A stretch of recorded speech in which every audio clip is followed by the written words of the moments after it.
What's up, people?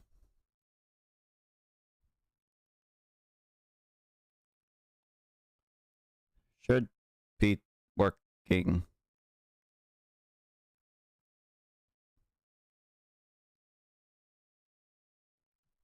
I think.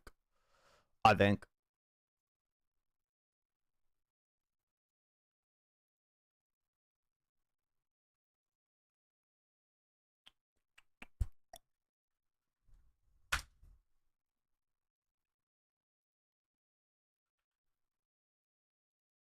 How y'all doing?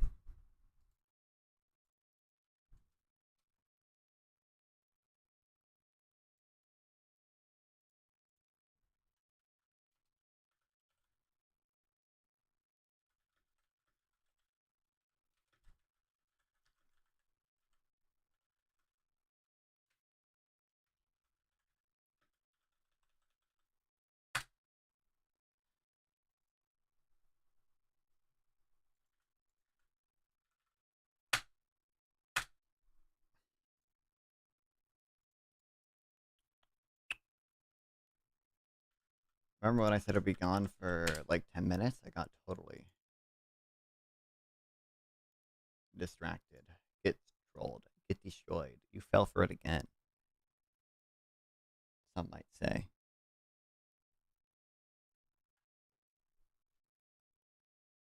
Bro really thought non-fun would listen to some schedule, some self-imposed deadline.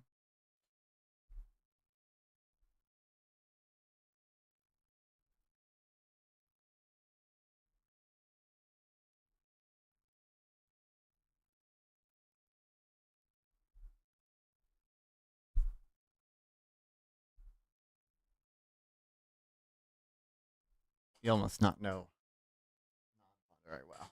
God damn it. Okay, I think it should be good. What's up, W. Dill?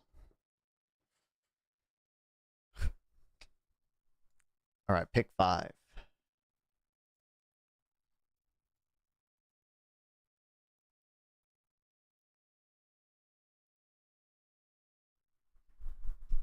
All right, cereal and meal pellets. Oh, goddamn.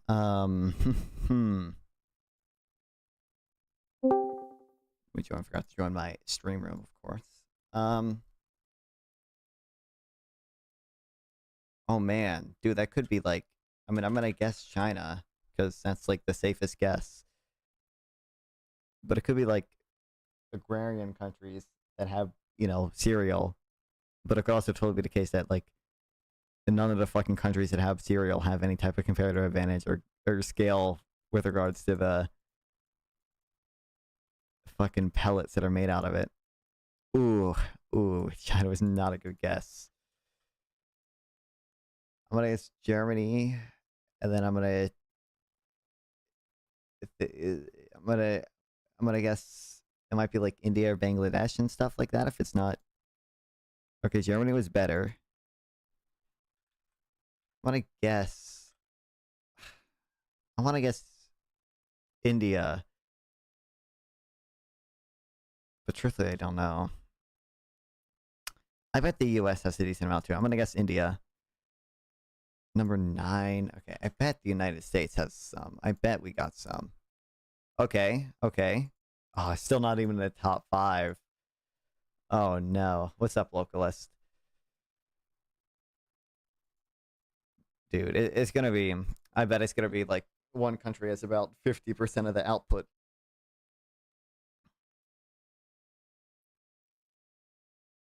Oh man. Amount of places to guess even.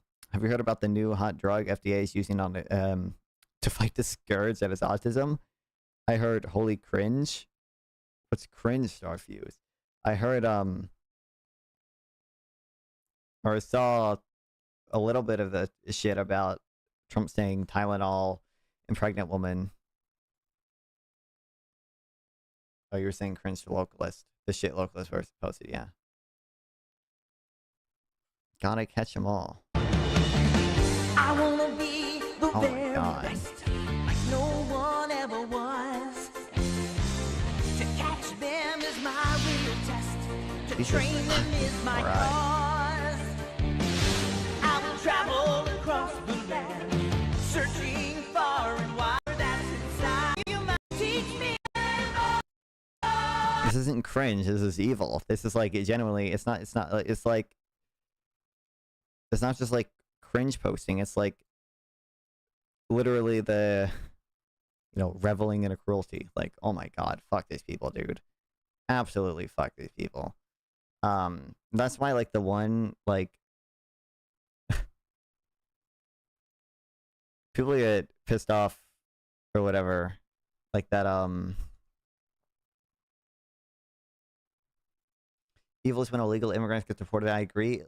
Evil is when you don't treat deportations as a, like genuine responsibilities. When evil is when you treat the deportation of people, many of which are asylum seekers who, like it or not, fled from countries where the conditions are not good, right? Even if it didn't meet the like legitimate like legal bar for asylum, of like credible fear or whatever. Even if they didn't meet that standard, did genuinely come from countries where shit is fucked, and you make meme edits of it, you make Pokemon edits of it, you make deporting legal immigrants can be evil. Yeah, absolutely, obviously, yeah.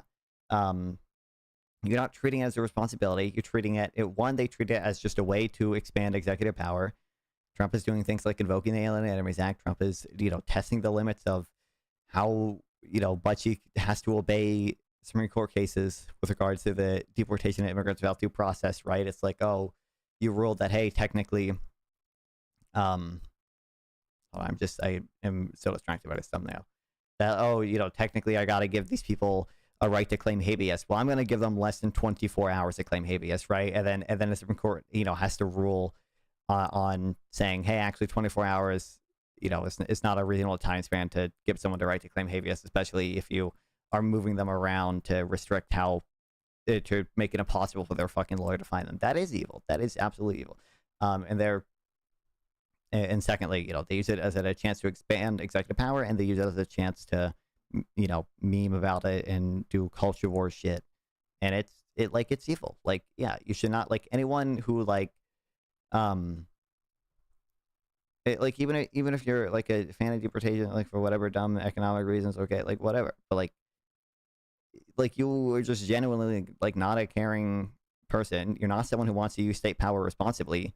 If the type of shit you're doing is posting meme edits of immigrants being deported with Pokemon shit, ASMR shit, like, oh my god, like, yeah. They come from places where shit is fucked, aka poor countries with high crime. Let's import tons of poor people from high crime areas. I like how when you're totally not engaging with the actual point, you're just trying to shift the goalpost back to, well, I think immigrants are bad. You can think immigrants are bad, and still think that you should not do the type of shit, we just saw. Like, holy shit. What's up, Sauce Drama? It's, yeah. But, immigrants per capita commit less crime. Well, obviously, but Localist doesn't believe in statistics. There's no statistic you could ever show Localist that would change his mind, because he, like, does not believe in them. He does not give a shit. I was gonna look up something, but I totally got distracted by the rant. FDA to approve drug to treat autism symptoms. Don't we already do that to some extent? What are we? New use for the generic drug flucoverin.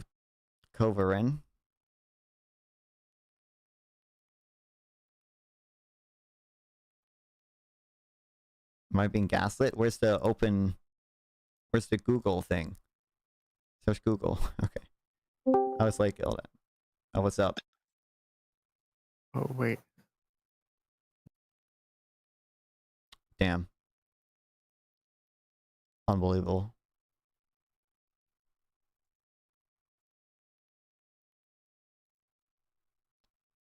Wait, can you hear me? Yeah. Okay. Did you see the press conference? Also, I'm testing something. My internet may go out, so just forgive me. No worries. Okay. Did you see the press conference? No. I have not. I was playing games with my friends. I saw like one clip of it on Twitter, but that's really it. Can I read you some of the greatest hits?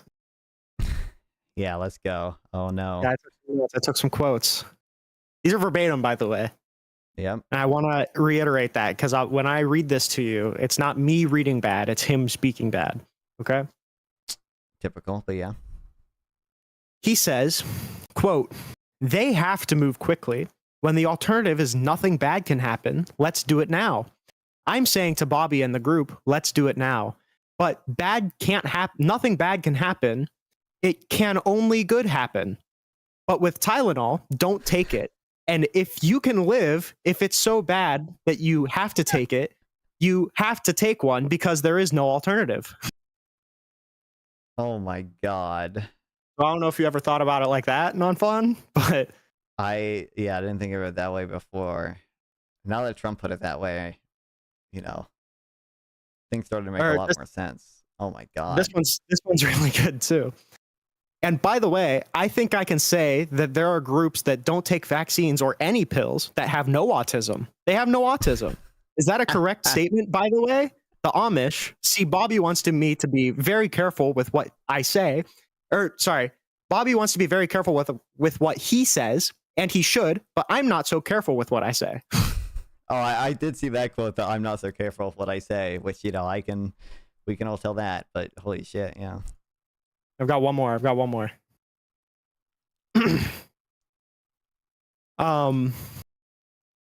This may be stronger for me than the group because they're waiting for certain studies. I don't. I just say how it is. Don't take Tylenol. Let's go.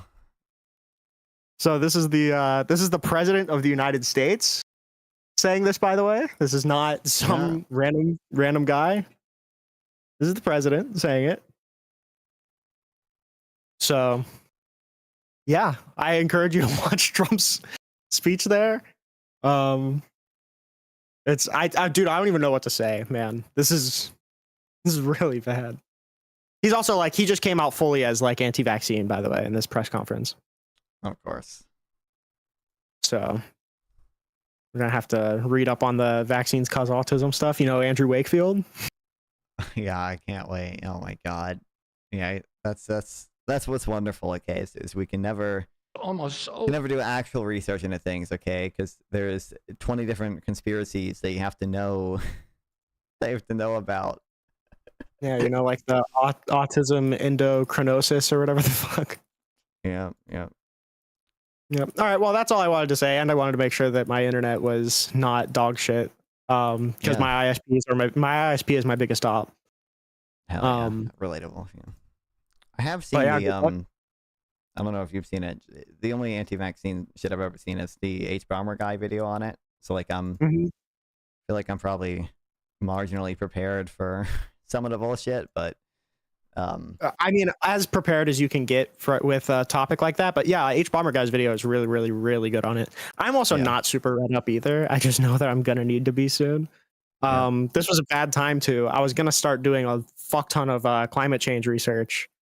But now apparently vaccines cause autism. So I guess instead of being a climate scientist, I'm going to need to learn how to be a endocrinologist or whatever. Yep. Exactly. Yeah. Well, yeah. I love this country so much. I love this country. It's so great. Well, I hope you're holding up well. When's your birthday stream? The 24th at 8 or 9 p.m. hopefully. So in 2 days? Yeah. All right. Well, I'll be there to wish you a happy birthday. Hell yeah. As long as I don't forget, which I shouldn't. Don't worry. You'll have 24 hours to see that I'm live, on Twitch or YouTube or whatever. So yeah, don't underestimate my bad memory. It's very possible I forget. No worries. Okay. All right, I love you, buddy.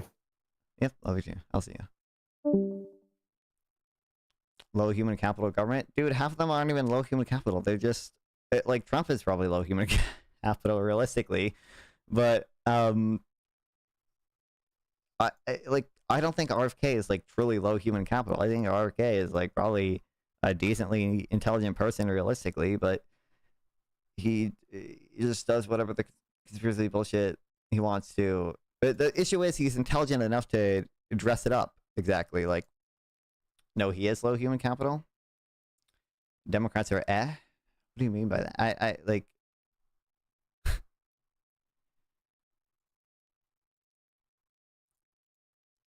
Democrats are typically not low human capital.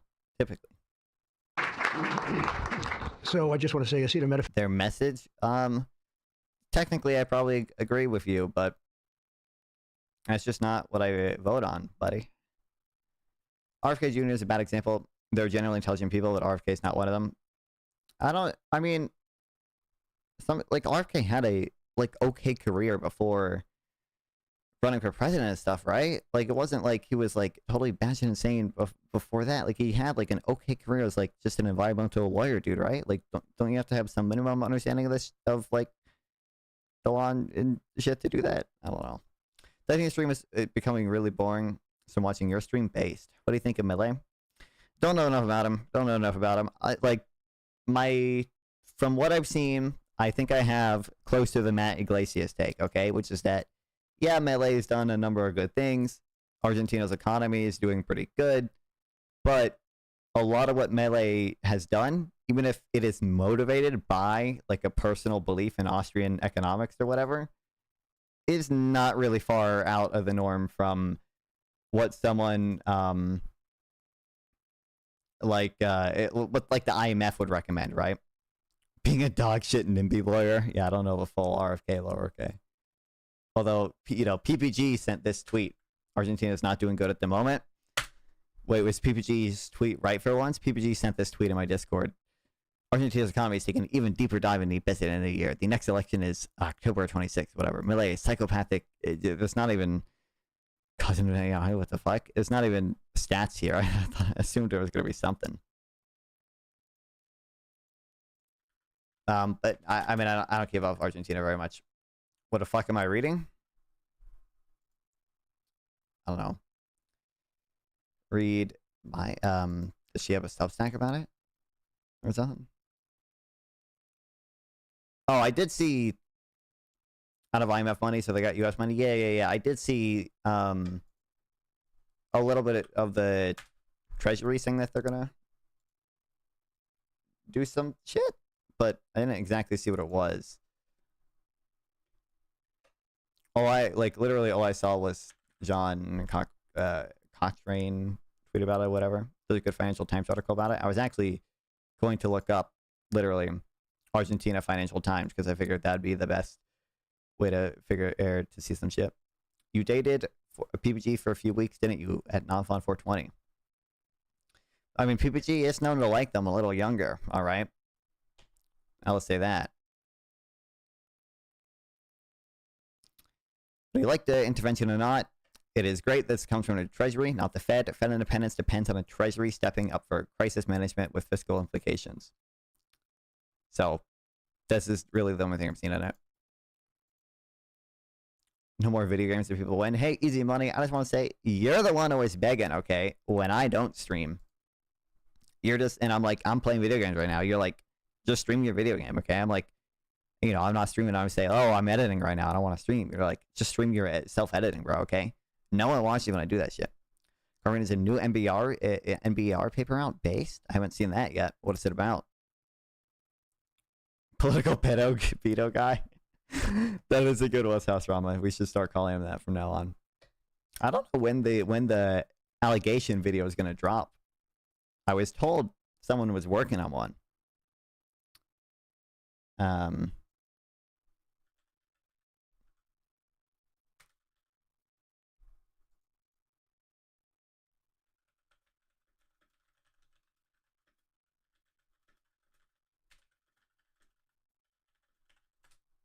I'm curious because I don't know the full lore,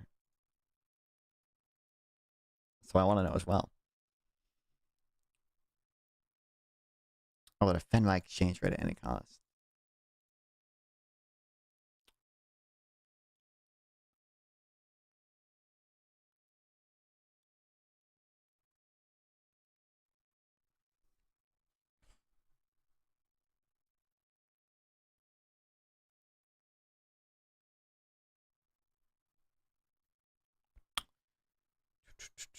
Where's just like the actual problem? I would watch you editing if you talk to chat too. I mean, I would do that, but there wouldn't be many people in chat. I will probably be editing. I don't know if I don't think I've told stream this yet exactly. I did tell Twitter, which is why you guys should be following me on Twitter/X, of course. I turned 20, okay, on the 24th. 2 days from now, okay? 2 days from now. A mere 2 days, all right? I will be doing a 24-hour stream. Gonna be a fun time. I think we'll be starting off with some games with me and my friends and you guys, because we'll be playing like Jackbox, and chat can join in on that. And it'll be fun time. I might be editing a little bit on this stream. We'll see. But yeah, I could just post some more econ focus.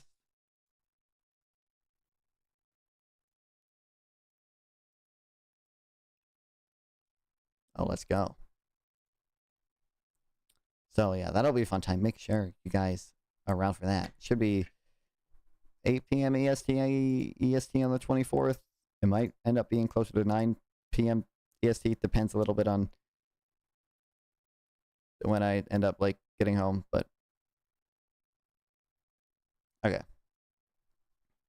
few weeks ago, it became trendy to admit defeat on the anti-MAGA takes. The U.S. economy seemed impervious from a major slowdown or from significant price adjustments. Many liberals admitted defeat. There would be no Trump session in 2025, except in the span of the last few weeks, the U.S. saw a significant slowdown in domestic demand, particularly consumer spending, and job market revisions make Q2 2025 the worst 3 months in 15 years.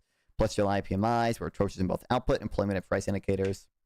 Check the ends, but don't read on to stream. Okay, I can in a second, Bones. The same has been going on in Argentina since April and May. The exchange rate was stable and inflation kept trending down to less than 2% a month and the lowest since 2017 outside of COVID. The economy has, to be fair, been sluggish with not so good prints in output, industrial activity, and construction in May and June, as well as consumer spending indicators starting to decline versus 2024. The job market, additionally, was starting to take a darker turn, with whatever the opposite of the rosy data in the last couple of months. So I felt like I had to throw in the towel and start to think about exactly what exactly went right, except in late June, this happened. This exchange rate, basically out of nowhere, was devalued by around 11%. Considering inflation, it's nearly 20%. In fact, at the end of July, the exchange rate was just over 5% away from the top of the currency band, at the point at which the central bank should have started to sell reserves to keep it down. Why?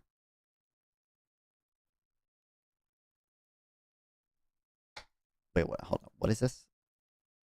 Pesos over dollars. Okay.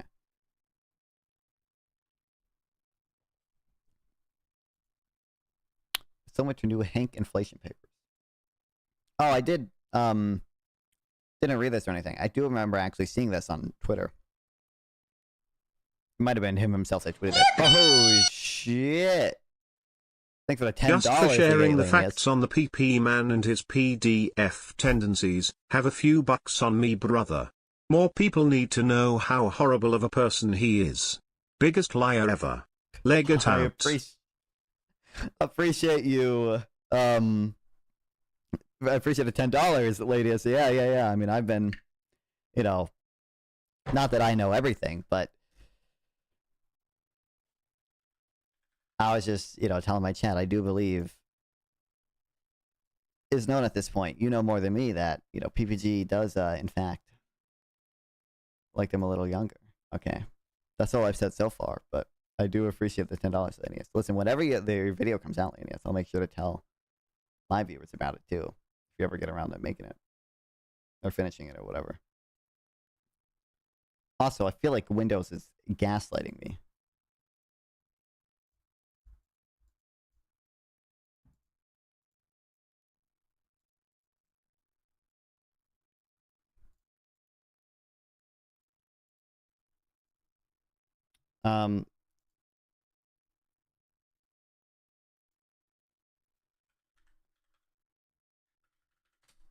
Windows has this or Windows can automatically change the input volume of your microphone.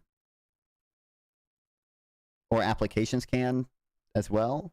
There's an option to turn that off, but sometimes it just doesn't work. And for whatever reason, Google Chrome was able to like completely ignore it. It seemed like, and I ended up this extension worked for me to disable automatic gain control. Okay, well, it doesn't matter. It's NBR, but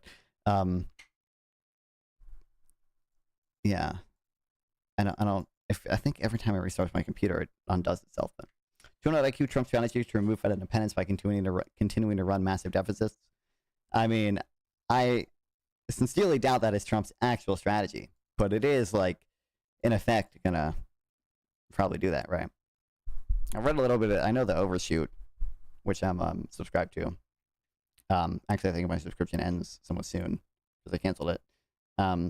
They've written a little bit about that too, but okay. Anyway, inflation surged in 2021 from 2023 from a classical fiscal shock, money and debt that financed huge spending without a plan for repayment.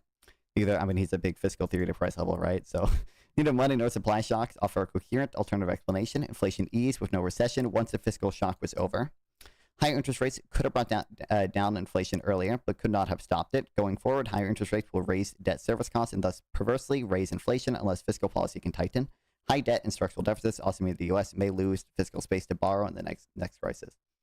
Fiscal theory to price level is fake. Hey, I have no strong opinions on it either way. Okay, so I'll say from what I've seen, there was a paper, and I'm not an econometrics guy. There was a paper I thought was very interesting that looked at like high frequency data from like banks' inflation expectations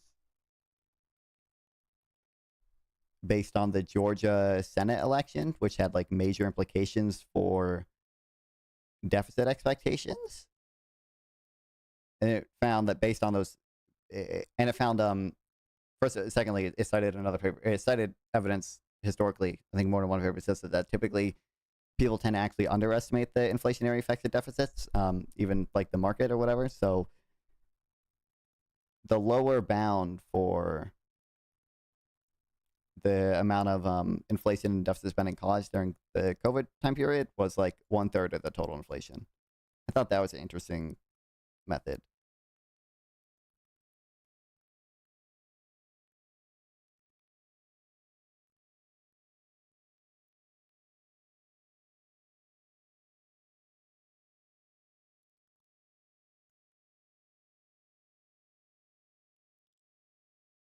Hold on, I'm messing with my shit.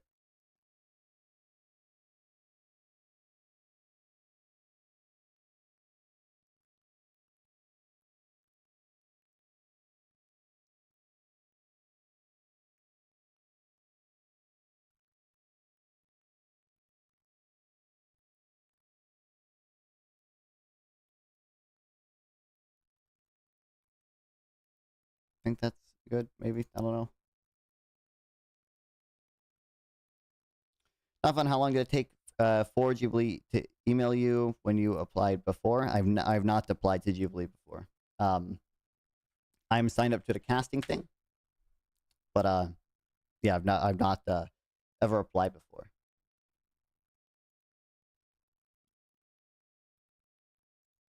Oh yeah. Anyway, $5.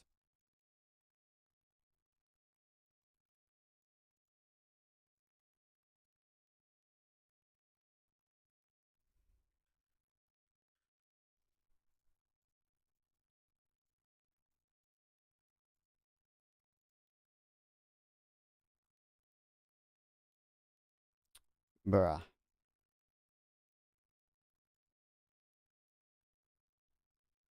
I wish you could run Jubilee instead of those greedy slop fans. For real, for real. We will probably watch the new Jubilee thing out today about a bunch of bullshit.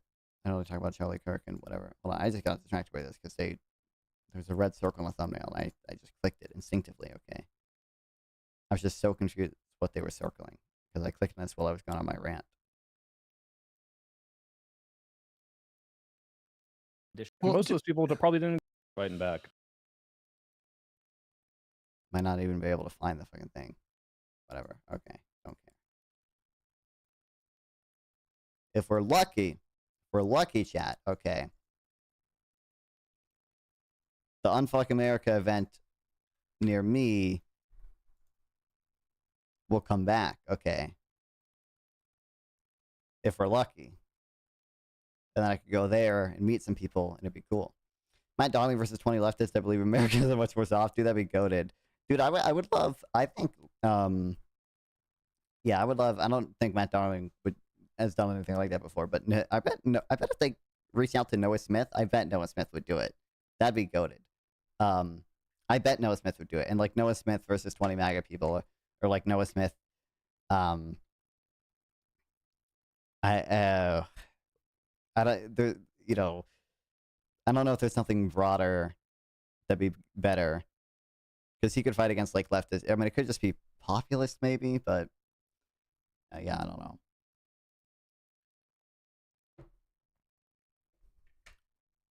Okay, anyway. Let's take a cue from Sherlock Holmes, or since it's about money, his cousin Shylock Holmes, and take a cue from L. Pacula's favorite president. Eliminate all their factors, and the one which remains must be the truth. What could explain a spike in exchange rate and a big spike in interest rates? More of this a bit later. Well, it usually responds to either domestic picture getting way worse or the international picture getting way worse. Well, the international economy wasn't that bad until recently. Back in June, if tariffs were going away, the war between Israel and Iran was over, and taco was the law of the land. With strong markets and a seemingly strong economy, the U.S. was pretty chill up until last week, so it's not really outside of the world yet. The second likeliest culprit is politics, but that's not relevant. That's not that relevant.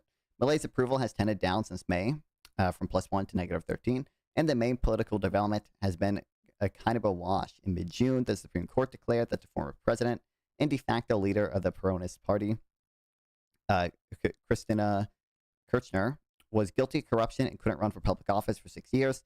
This isn't really good news for anyone. She was profoundly unpopular, and her conviction is relatively widely supported. But she was also undisputably the main figure in contemporary Peronism. So her removal saves the party from a very nasty fight that certainly would have benefited Malay.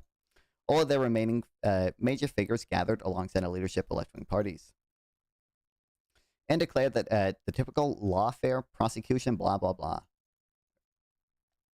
The moribund, there's no way I'm pronouncing this right, Peronist Party, looking up from 2 years of whatever it's been doing, has come at a bad time since Congress passed multiple bills expanding payments for retirees, disabled people, universities, and reverting many of Malay's privatization, with a total cost of over 1% of GDP, more than the expected financial surplus for this year, or for the year. 1% of GDP ain't that bad, all right. Malay managed to have his veto sustained in the first two, but got trounced in Congress on the other two after some pretty extensive conflict with his vice president over the voting schedule. So the political risk isn't that big a deal, I would say, or at least not big enough to keep the markets panicking for a month and a half. The third option is from the currency market itself. The government has been stocking up on reserves at an extremely paltry rate. The IMF asked for net reserves of USD 0.5 billion in June, and instead got negative 4.2 billion at currently at 6 and change. The authorities did overperform in a fiscal target with 0.8% of GDP versus 0.7% target, but surprisingly also surpassed the maximum increase in central bank assets, 9 trillion pesos versus 8.2 trillion allowed. Put a different way, Malay printed too much money this year. But IMF gave Malay a pass, handed out a contingent 2 billion USD disbursement anyways, adjusted the reserve targets downward from 4 billion USD to a much more lenient target of negative 3.4 billion, eliminated the September review, and praised a variety of efforts of the government is undertaking, particularly for fiscal and labor reforms. So if the IMF spooked the markets, they should be unspooked by now, right? The last factor to consider is basically that the currency market may have been under some kind of supply/demand imbalance. Mid to late June has usually higher demand than average because of mid-year bonus payments than the winter holidays, plus it's a hard part of the year due to agriculture sales. If you throw in an appreciating dollar with increasingly tighter Fed policy, some international tension, and some political uncertainty, maybe that spikes exchange rates? Well, no. The main issue is that agriculture exports weren't usually high in June, wrapping up at 4 billion USD or so, and crashed in July because the government cut export taxes in March and a cut expired last month. So having a big spike in supply and a small but expected spike in demand can't really explain why we're basically at the top of inflation bands with relatively high positive interest rates. Before moving on with diagnostics, the part that's worth noting is that inflation expectations are relatively anchored in the sub 30% range, and that the recent movements in the dollar haven't translated into prices too much, which is both a positive signal where the economy is heading and a consequence of fiscal relative monetary prudence. It doesn't help to deny reality. Inflation is down, and society is getting used to a floating exchange rate after 6 years of pegs. The issue isn't really whether these accomplishments have happened, but rather whether they're sustainable, and I have my doubts as current events go. My ultimate take here is as follows. Back in June, the government shook up its monetary policy strategy, and I think the markets realized the whole thing basically made no sense and was a problem, not just for the currency market, but also for fiscal policy.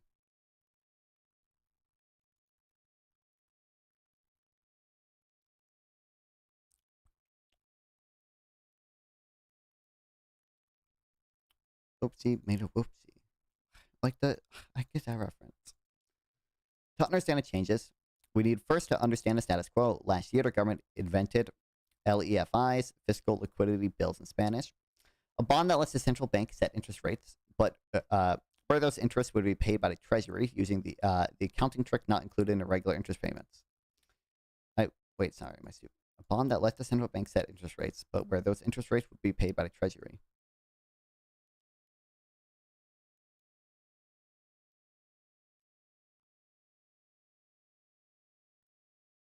Where those interest would be, like,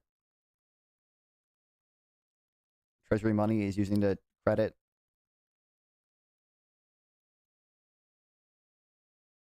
I'm not sure it works because some bonds, rather than fixed interest levels, pay a fixed face value when interest is indirectly defined for market price yields. These payments, known as capitalized interest, are not included in financial deficit, but they're known only ex post as in after paying the interest rates. Okay, this is not. This actually made me more confused. Okay, whatever. Okay. The Tylenol Lord, indeed. Be for real. I'm gonna get extra Tylenol. Okay, I'm gonna start. You know that like powdered Tylenol they sell for like children. Okay, that like I think you just like put under your tongue or whatever. I'm gonna start snorting some of that. Okay, that's the real. That's what really gives me the autism powers. All right.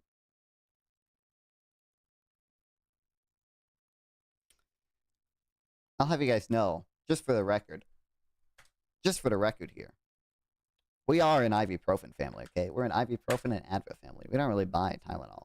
Typically, we have, ibuprofen. I've seen Advil around in our house before, but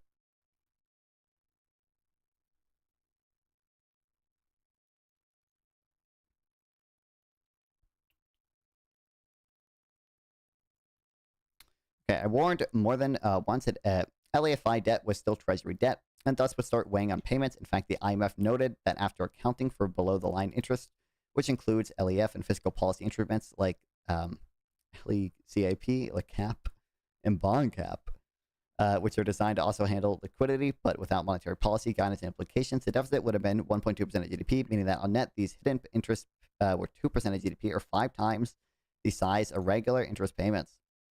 The new monetary policy is pretty straightforward. Beyond some stuff about reserve requirements and e-checks, they got rid of LEFIs, and the central bank doesn't set interest rates anymore. The market does. Instead, the central bank targets monetary aggregate levels, particularly M2. M0, wait, really? I didn't know. I didn't hear about this. Are they the only country that does that?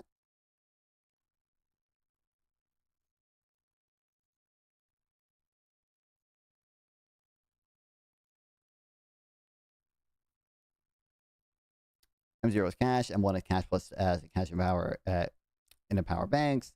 M2 is M1 plus short-term deposits. M3 is M2 plus fixed-term deposits, and so forth and so on until you get stuff like corporate bonds and money because they're M7 or whatever. By looking at M2, the authorities plan to keep the money supply as close to demand as possible. Since that's the best proxy for short-term demand for domestic currency we have. I've actually written about this topic before, and it's a surprisingly bad idea.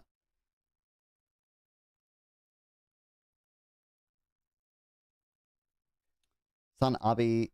React sometimes on Abi being criticized video essay. If it's not like 2 hours long, then maybe. American Economics is a new Slop video on trade. Oh no, is this Slop?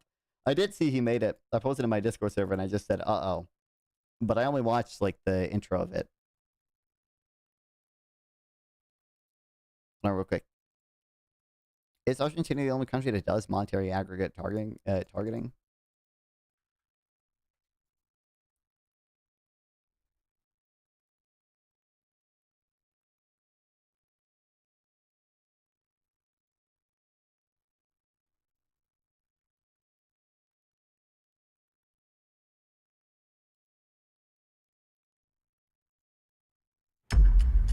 25 minutes from Pata. Who the fuck is Pata?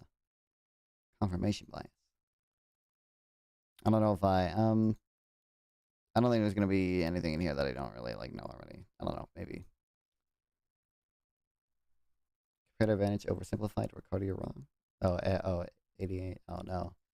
Oh no.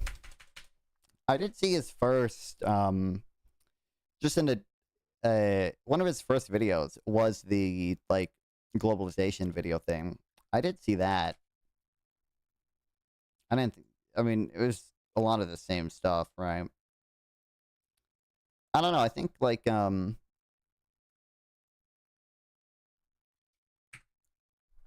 Starts 88 from what I've seen though, just skimming it. Yeah, I haven't seen the whole thing. You know, I think we seem to be too quick to assume that like because you know Krugman admitted that he was slightly wrong about some things, that means, you know, free trade is actually what destroyed manufacturing. Like, I think I don't know if he does anything other than say, I don't actually know if he cites ADH in the original video. It definitely would not surprise me.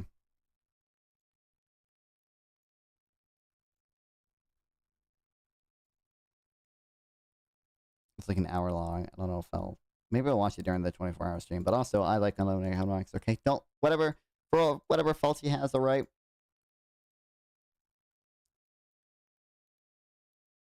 Cool enough, dude. Don't just want to steal his content, all right. Peddling prosperity. Accidentally. Oh, so goated. Oh my god. I do love 90s Krugman. Yes, thank you. But yeah, he goes over comparative advantage. He's like, oh, oversimplified or whatever. I think he at least brings up the Heckscher-Ohlin model or whatever.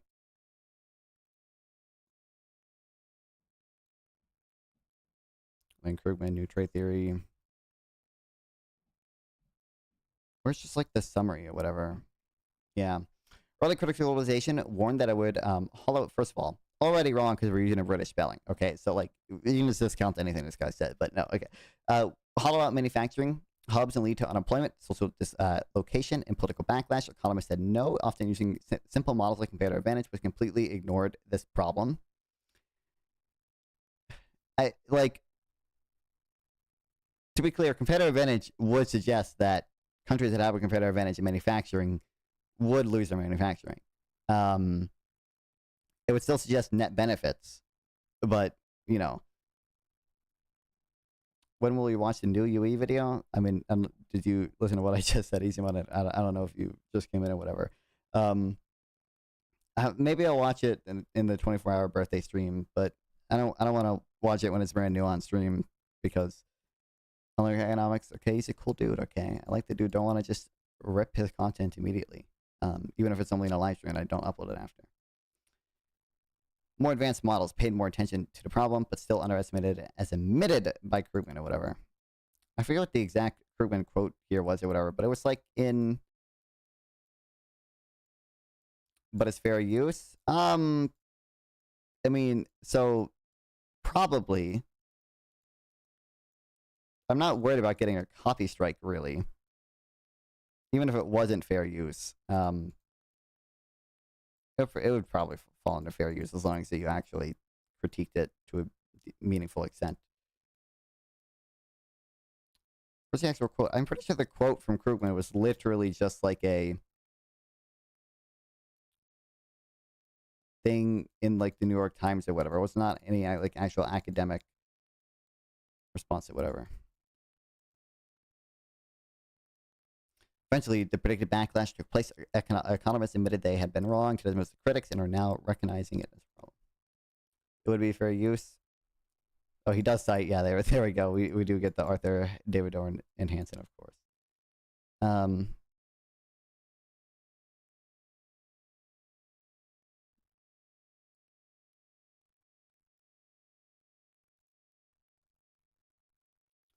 So even Arthur, like David Arthur, like, supports free trade, right? Like, I think he...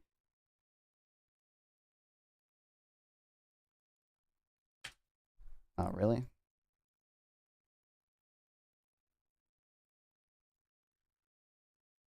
Well, probably a more updated thing. Yes, but he's bad about it. I mean, I know he's I mean, well, you know, he's the dude who wrote that fucking China Shock paper, right? So, like, he's gonna be, like, bad about it. But certainly, I don't know about Hansen and David Dorn. Although I do believe Hansen at least wrote that whatever, I think this column was bad too. The column that was like, we warned about the first China shock. The second one will be worse or whatever. They wrote that column critiquing Trump's tariffs.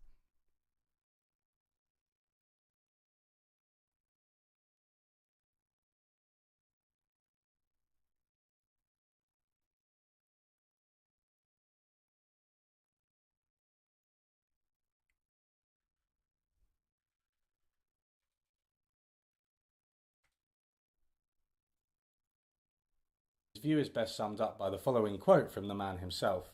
At one point, a member of the audience asked me what I thought in the consensus.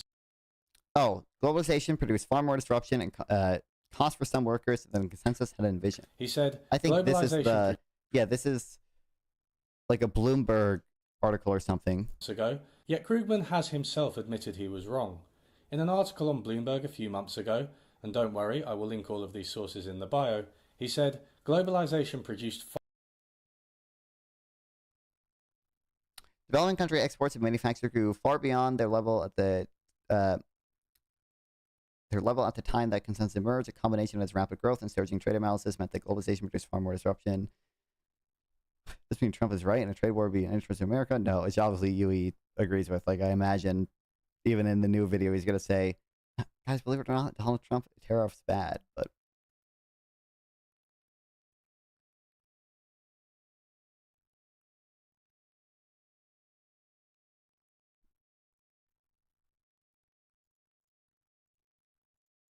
I don't know. It just doesn't like certainly there are a lot of critiques of you know, that the initial China shock paper or whatever, and I don't actually think you get much of an implication from it because the effects of it are already done. You know, you could entirely concede, and Yui probably recognizes this, that, you know, sort of the China shock was disruptive and had all the costs that the ADH paper said that it did, which is like, you know, 25% of the decline in manufacturing employment or whatever was due to that. I think it was like 2.2 million jobs if you include both the sort of direct and indirect effects, right? You would get almost zero implications for today. You would get like maybe like if we were to you know, liberalize trade a little bit more with India, then like maybe we should handle that a better way than we did China. But like that's about it. You would never get to like actually free trade is like holistically bad.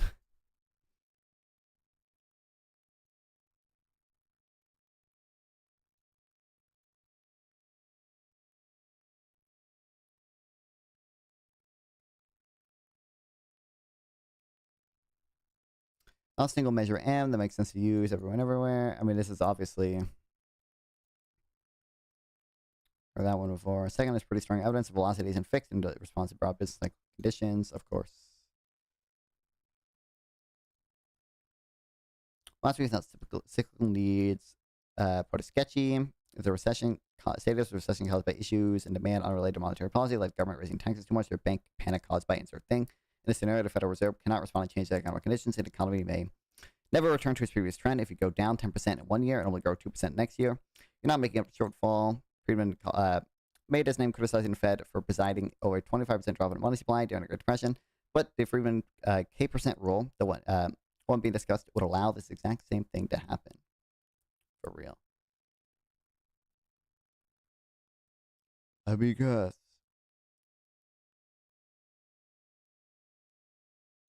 we should do nominal GDP level targeting. How original.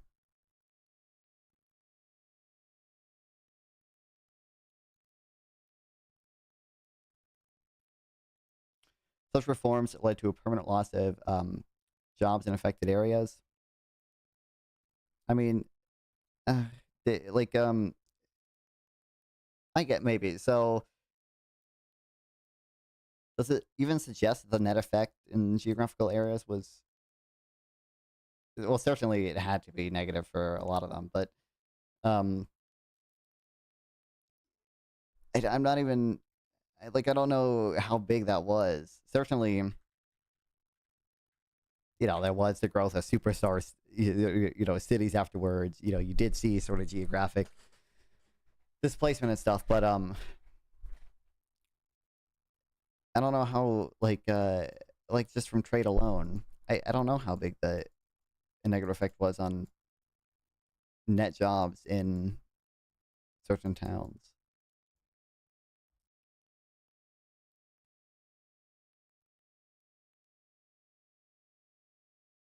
Monetary targeting the network is an unsure stability due to prices and normal output. It requires a lot of precise knowledge on how monetary actions affect the way bank currency is a bad idea. Wow.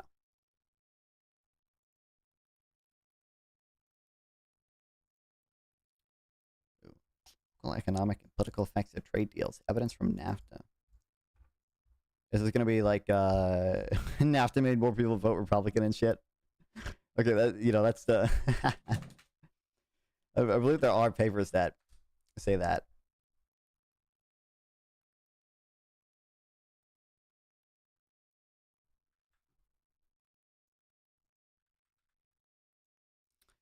Why white, less educated voters left the Democratic Party? We highlight the role of the 1994 American Free Trade Agreement, NAFTA. In event study analysis, we demonstrate that countries whose 1990 employment depended on industries vulnerable to NAFTA suffered large and persistent employment losses after its implementation. Voters in these countries, and protectionist voters, regardless of geography, turned away from the party of President Clinton, who promoted the agreement.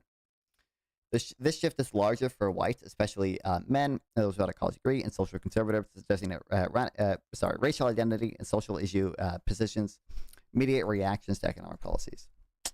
Kill me. Okay, this paper is shit, bro. Wow, unbelievable, Bob Marley. It shows the vote thing plus job losses. Yeah. Okay.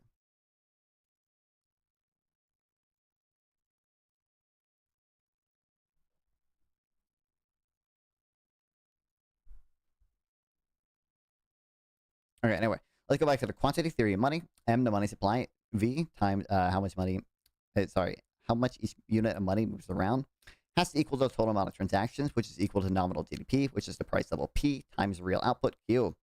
Hence, MV equals PQ.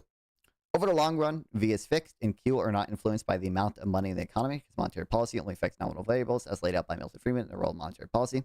So all movements in the money supply have to be reflected as movements in inflation. This means that over the long term, targeting the money supply has to be the same as targeting the price level, or targeting monetary aggregate growth has to be the same as targeting inflation. However, this is over the long term because there are two things to note in the short term. First, that monetary policy can act. Sorry, I'm good to pick up on Wednesday. Okay, thanks. Yeah. Shout out Mom Fawn. All right.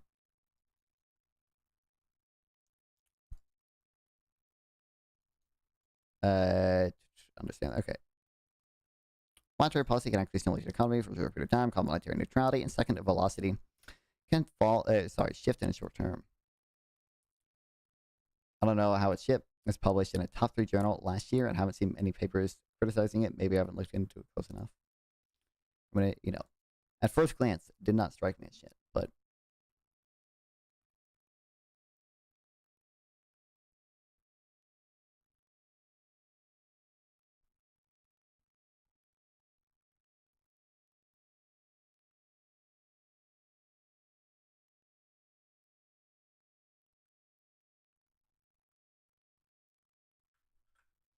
Where's Sam at? Is Sam watching? Can Sam give me the argument that money is not neutral in the long run?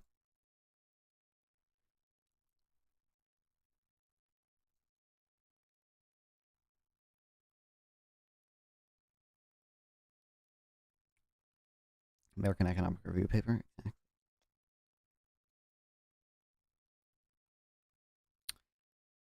Okay, one such example is a pandemic in April 2020, in April and May 2020. Inflation went down significantly because people held on to money more as a precaution. That is because velocity went down. The whole idea having a monetary policy rule is to provide stable expectations where nominal variables, prices, exchange rates, interest rates are headed over to medium to long term. That's what's called a nominal anchor. The problem with inflation targeting as well, sometimes inflation increases for non-monetary reasons, for instance, higher oil prices, which put central banks in a bind at keeping real rates too low or hiking them to not decrease prices because they don't print oil, but also increase unemployment. That is the problem with inflation targeting is that the nominal anchor is actually too volatile on its own sometimes. Over the long term, this volatility doesn't matter, but the business cycle, boom, bust, recessions, and inflations is inherently short term, where volatility does matter, just as poor Jerome Powell. So you can tell where this is headed. Monetary aggregate targeting is a bad idea because you can get fucked over by velocity. There's pretty good evidence that velocity responds to these business cycle trends. During recessions, people spend less, and during every boom, they spend more quickly, which means that money growth targeting could amplify, not moderate, economic fluctuations.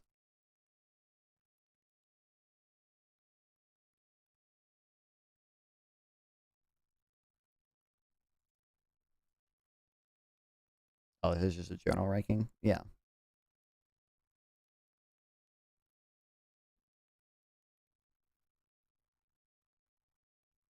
By the way, you guys would know, Richard Hanania, I might have read this on stream, so some of you guys might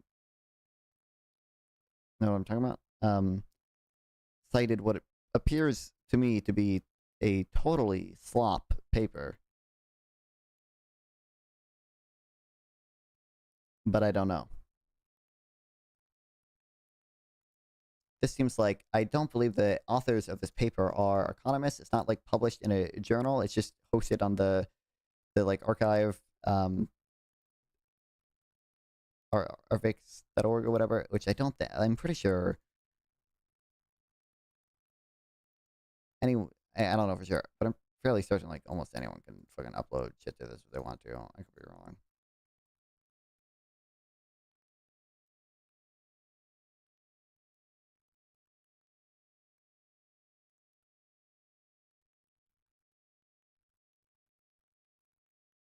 This seems like a totally slop paper. I don't believe it's not peer reviewed. These people are not economists.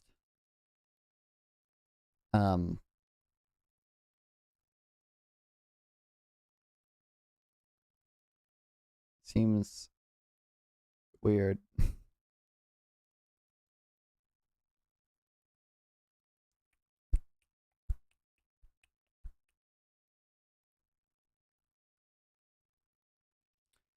Mamdani's blaming guns for Kirk's dying. I mean, didn't he do that like right after, basically? I mean, he didn't like strictly blame it or whatever, but he just said like all gun violence is bad. Hassan Abi disagrees.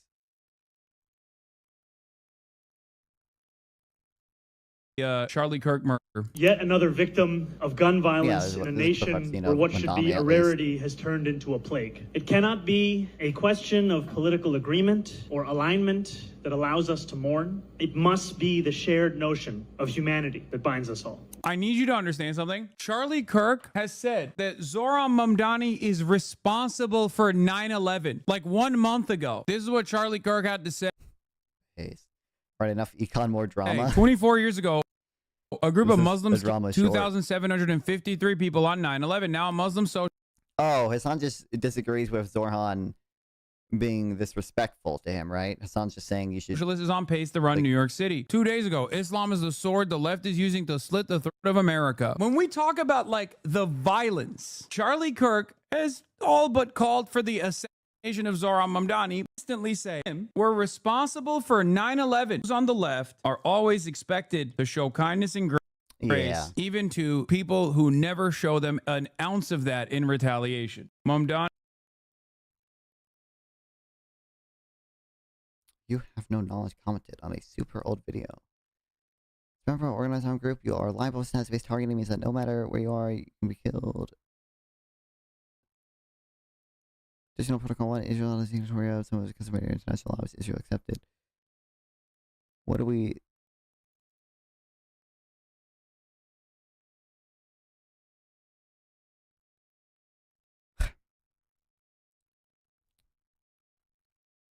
Wait, where does my quote end? Additional Protocol 1, which Israel's not a signer of. I recognize this. Says you cannot target a civilian objective which is defined. This is not it's not a okay. Oh my god. This seems dumb.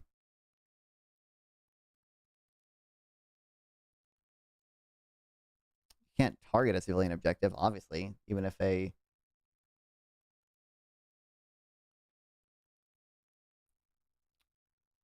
Hamas militant isn't in it, but it doesn't change the fact that if you're part of an organized armed group, you're liable for status-based targeting, meaning you yourself can be targeted, and there is allowed to be incidental damage to civilian objects in that attack, but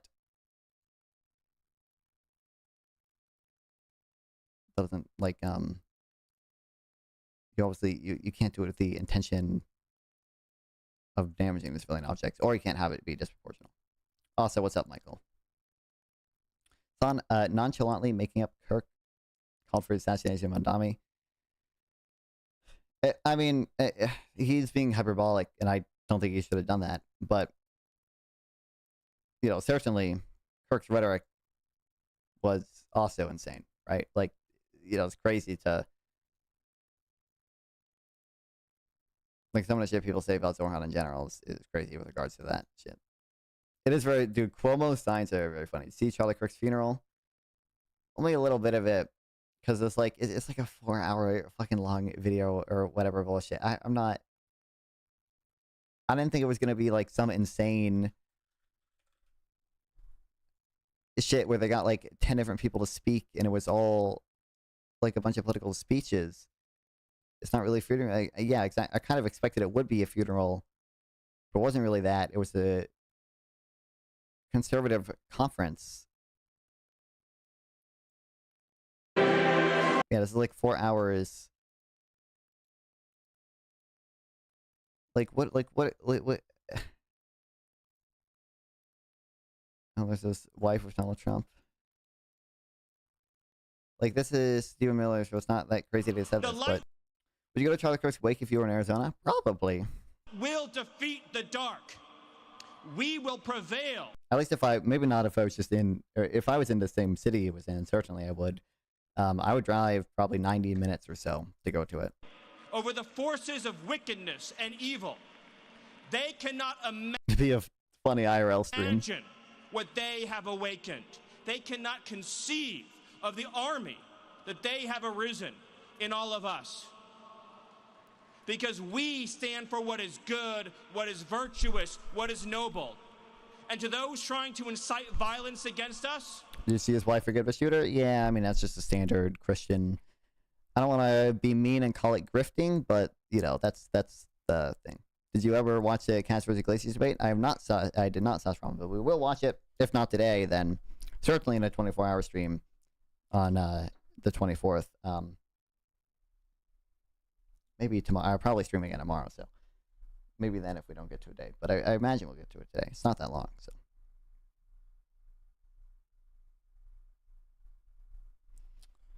I support gun rights with no restrictions. Seems a little silly to say literally none.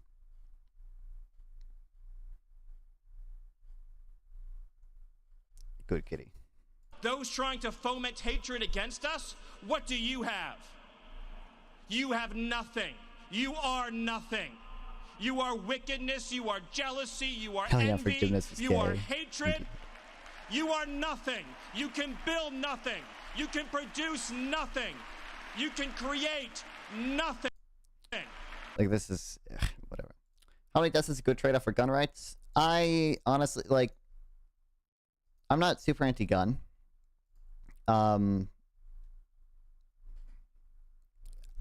But like, I think this might be my own personal bias because, you know, I've never like shot a gun before. I've never even been really like I've never even like watched people shoot guns or anything at all. That's not because like I'm the liberal meme like, oh my god, I would never shoot a gun. I could never see myself enjoying shooting a gun or whatever.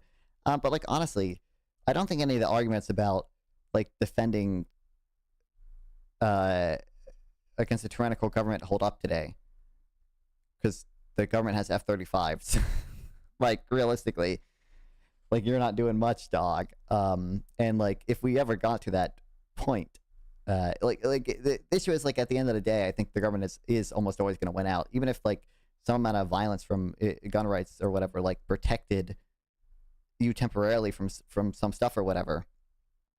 Like that would just like lead to more like killing in the medium term, right? Like I would kind of rather, an immediate government takeover with like no resistance than a resistance which leads to people dying before the government is even able to fully take over, right? The outcomes of one, like the long-term outcomes are the same, but the short-term outcomes in one case is a bunch of violence that I think is bad, because people dying and suffering is bad. So like I don't see that much utility in owning guns. So my number is probably going to be relatively low, but it's also going to be a question of how much does gun control actually prevent gun violence, and that's a obviously very controversial thing. And I don't have good numbers. This is such a ahistoric argument, losing me in that one, bud. What do you mean? I don't think first of all, it's probably easier historically to do this shit or whatever, but like the types of government overthrows and shit you see today are like never, they don't seem to be enabled by individual gun ownership. They seem to be either from within the government itself, like the military doing a coup and shit, or like the, you know, president and Congress doing a coup, or some external entities doing stuff. It just doesn't. I don't know if there's any sort of recent revolutions that have been greatly enhanced by its individual right to own guns, right? I don't know. That has kind of been missing with the war in Afghanistan. Afghanistan wasn't conquest; it was peacekeeping. Completely different premise. The rules of engagement of Afghanistan: wait until you fight upon. The rules of engagement with tyrants: shoot people who look angry.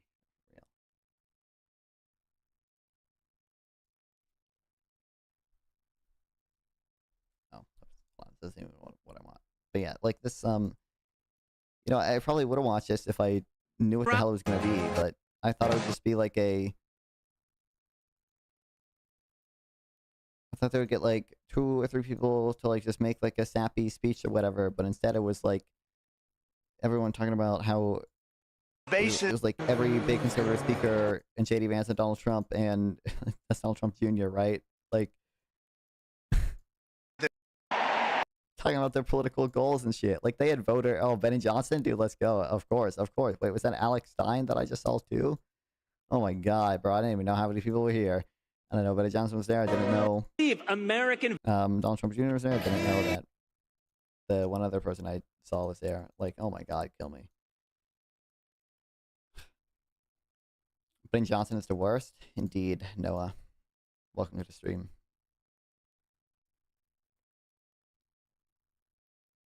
Rebelling against the U.S. military can only feasibly come from within the U.S. military. Yeah, exactly. And that's not something that's enabled by an individualized right to own guns, right? That's something that's enabled by the military, which is going to have a right to own guns regardless. When gun rights are basically guaranteed to be utilitarian bad, they can butcher 1,000 studies to say otherwise if they want. Yeah, I mean, like, I don't they. I mean, the issue is obviously going to be practicality and like so. Okay, so practically, right? I think that I don't know what the evidence says about the types of gun bans that would be practical in the U.S. Right? Like in the U.S., like you're not for the next 50 years getting any type of total gun ownership ban or whatever or registration shit that you see in Europe, right? The culture is not there for it. Legally, some of those things are probably somewhat dubious because of the Second Amendment, and certainly it would be very hard to get an amendment passed, you know, repealing the Second Amendment. But like certain like my ideal society, like we would almost certainly not have guns or whatever. And I think this is my own personal bias or whatever, but I don't see that much utility in gun ownership. I know it's a thing people like or whatever, and I don't have issues with that. Like I said, I'm not the liberal meme of, oh, soy, I would never shoot a gun because they kill people, blah, blah, blah, blah, blah. But I just don't think they're like that useful. These rat fuckers need to go to jail. The Democratic president doesn't do anything about these people. I may have a brain aneurysm. Yeah. That was one of the things, like Econo Boy said, like one of the things that would get him to abandon the Democratic Party is if just the next administration pardons all these MAGA people or whatever. Like,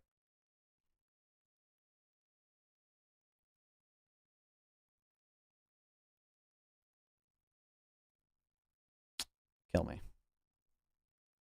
But yeah, anyway, I'm curious I'm going to send this just to my Discord server for people to see if they want it. This seems like a totally slop paper. Maybe some of the stuff in it is good or whatever, but... Okay, sorry, Michael. Missed your earlier chat. You can have your opinion, of course, but it wasn't long ago that Eisenhower expected a populace to at least be able to hold off foreign invasion. I don't know. Maybe it's just a clash of intuitions, Michael, but like truthfully, like I don't see nowadays individual right to own guns being that substantial. I actually think the foreign invaders part is probably stronger than the like tyrannical government part, because I think obviously we kind of be a stickier target to invade based on individualized gun ownership. In that case, you know, it'd be our civilians working with our own military versus the civilians working against their own military. But you know, I don't see that being the difference maker in any fight, really. And I think you could probably offset that, right? Like you could probably relatively, like, if this is a concern we have, then maybe increase military spending by 2% of GDP. Alpha would have been removed from DA. I don't know what that is, from Hogwarts. Willing to agree with you whenever, sir. We both will be blind leading the blind, but it's worth it to the battle minds for you. It's good in case of looters, especially during disasters. Good during attack by animals, home intruders. It's for, oh my god, why does my thing do this? It's for self-defense mostly. Plus, we're in drone era. Use guns to stop small drones. Drones being, I mean, that's more common in war, right? I don't, my understanding is a pretty small amount of, like, gun deaths every year or whatever are from self-defense or whatever. It's, like, pretty incredibly small, but I don't know. I don't know how many animal attacks there is, but you could probably have fucking bear spray. I don't know. Yeah.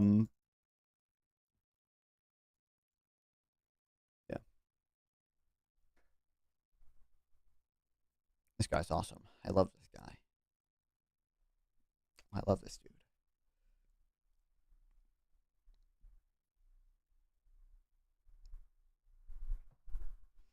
Defense against the dark ants. Do you buy Kendi's argument about disparities between races? I don't know who Kendi is.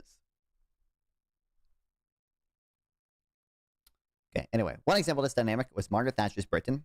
Thatcher's 1979 program to reduce inflation mixed a gradual reduction of the growth rate at M3 with a progressive reduction of the fiscal deficit, coupled with tax cuts and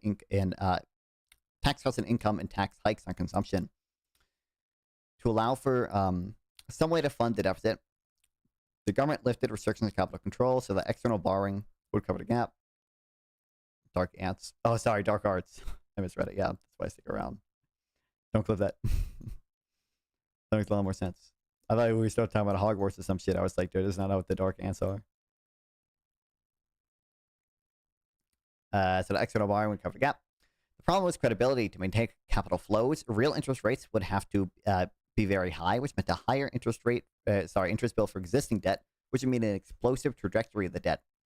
Without deeper budget cuts, this would eventually mean the British government would have to inflate away some of its debt, especially because the British pound was fairly overvalued due to complicated issues relating to oil. Hence, the main risk to a monetary aggregate targeting rule is that if the market requires too high an interest rate, then eventually fiscal dominance kicks in because the government doesn't want to go bankrupt and thus would force the central bank to finance it and break the aggregate targeting rule. For what? Abraham v. Kennedy essentially led to the Democratic Party's position on race in the early 2010s and 2020s. I feel maybe I do now that hold on, maybe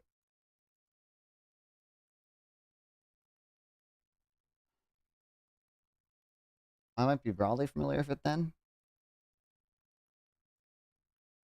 To be clear, I didn't start paying attention to politics until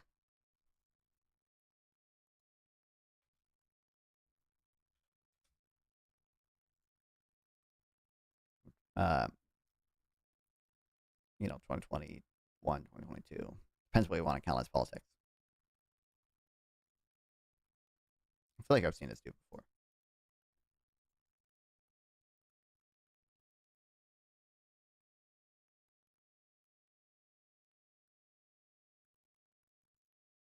Oh, I know this book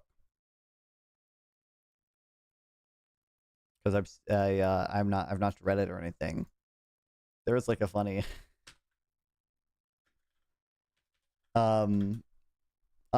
this is the I can't believe we were at this level of woke before. How to be a young anti-racist, dude. I've seen this book before, but you know I'm sure there's like perfectly good fine stuff in the book or whatever. But oh my god, structural racism. I'm sorry, they weren't just aware they were carrying water. One might call proprietors such ideas subversive. Were they ever trying to be subversive? Do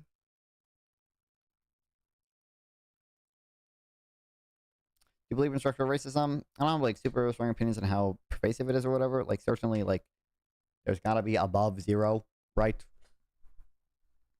But I don't know. So what is your best evidence? I mean, I'm not gonna have stuff on hand. From my understanding, there are studies that find like black people are more likely to be pulled over, for example, but not necessarily more likely to have any type of contraband or whatever. Like same thing with stop and frisk or whatever. It does look like they're probably discriminated against in a job market to some degree. I don't think the evidence on, from what I've seen, the evidence on jury bias is not that good. Yeah.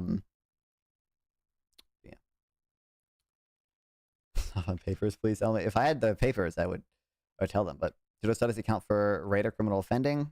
I don't have these papers on hand, right? I'm just saying this is very low credence, non-fun takes here, okay? I'm just telling you my opinion from the stuff I've heard / seen around, but not something I've ever researched deep into, is that I have seen things that suggest that. I'm not going to be able to run through them with you and tell you blah, blah, blah, blah, blah. It could be the case that a lot of that literature doesn't account for that, essentially.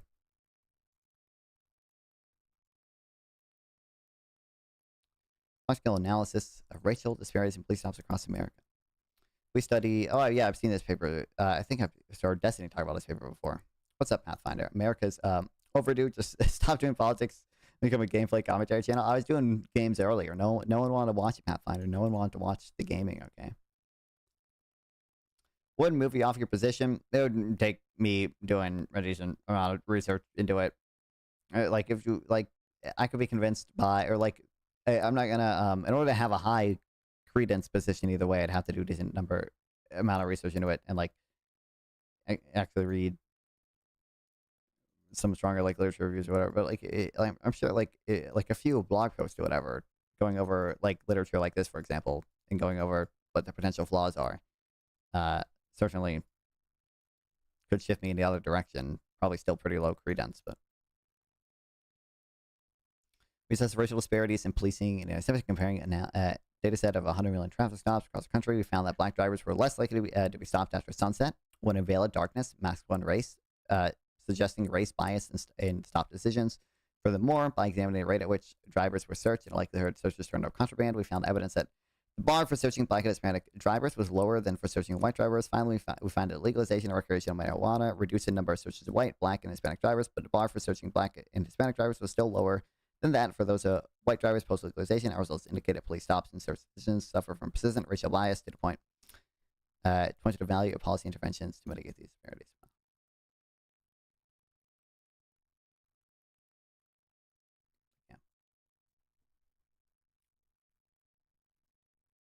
Okay, anyway. Thing is, Miletus people know about velocity being endogenous.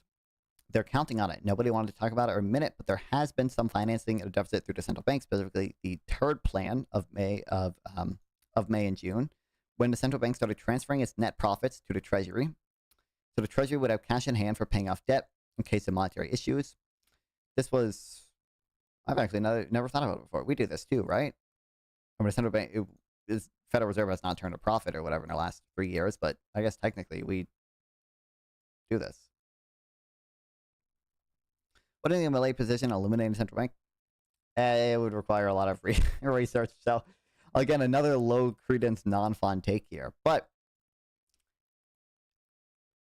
I don't know the specifics of Argentina, but it would probably be silly to outright eliminate the central bank. It'd probably be silly to do that. It could be the case that for some reason Argentina's central bank is so mismanaged and everything that it would be perfectly fine to do so. But I think it's probably fine to have a central bank needs upgrade, but the fence, real. Yeah, exactly. Like, I think it's fine to, I don't know, you like central planning. I don't know if just having a central bank on its own is like that much central planning, right? Like I don't think just like having a monopoly on money is like that. Like, that might be central planning. Obviously, that's central planning in some senses, but certainly, you know,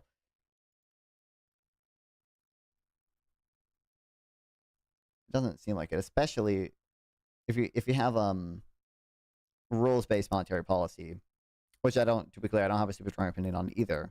Probably lean towards it, but I know people like. People I know, like Sam, for example, are against it. So that gives me reason to believe that there's stuff I haven't read against it. I remember, I'll read this one soon, maybe, we'll see. But the other guy who writes for Economic Forces says I work about this. What's up? Yeah, I'm sorry. I don't feel too good. I just like, 5 hours ago, I watched Trump's like announcements or whatever. So I just like immediately bought like a ton of Tylenol and I just ate it all. I don't feel good anymore. I feel like I don't get social cues anymore. Like, some bitch tried to like speak to me and she was like, "Do you come here often?" I was like, "This is my house. What are you talking about?" And I was like, "Yeah, I didn't get anything." But apparently my friend told me she was flirting with me. I didn't get it. I don't know. Yeah, that's weird. I'm becoming more of an incel. I took like a lot of Tylenol. Are you a pregnant woman, non-fun by any chance? No, unfortunately. But do not take Tylenol. Do not take Tylenol. Do not. And again, this is just pregnant woman. Don't take Tylenol. Oh my god, that was a crazy announcement. What the fuck? You think there's going to be a lawsuit from this? The issue is I have no faith in anyone to stand up to Trump ever. Yeah. Like, no one, like ABC or whatever, or Nexstar could probably sue over the FCC stuff, and there's a decent chance they'd win, but it's just like not worth the risk of that shit. Right. Yeah, it's bad. Did you see that they cited the EPI? Yeah, for the H-1B visa stuff. Oh my god, kill me. Yep. Yeah. It's so bad, man.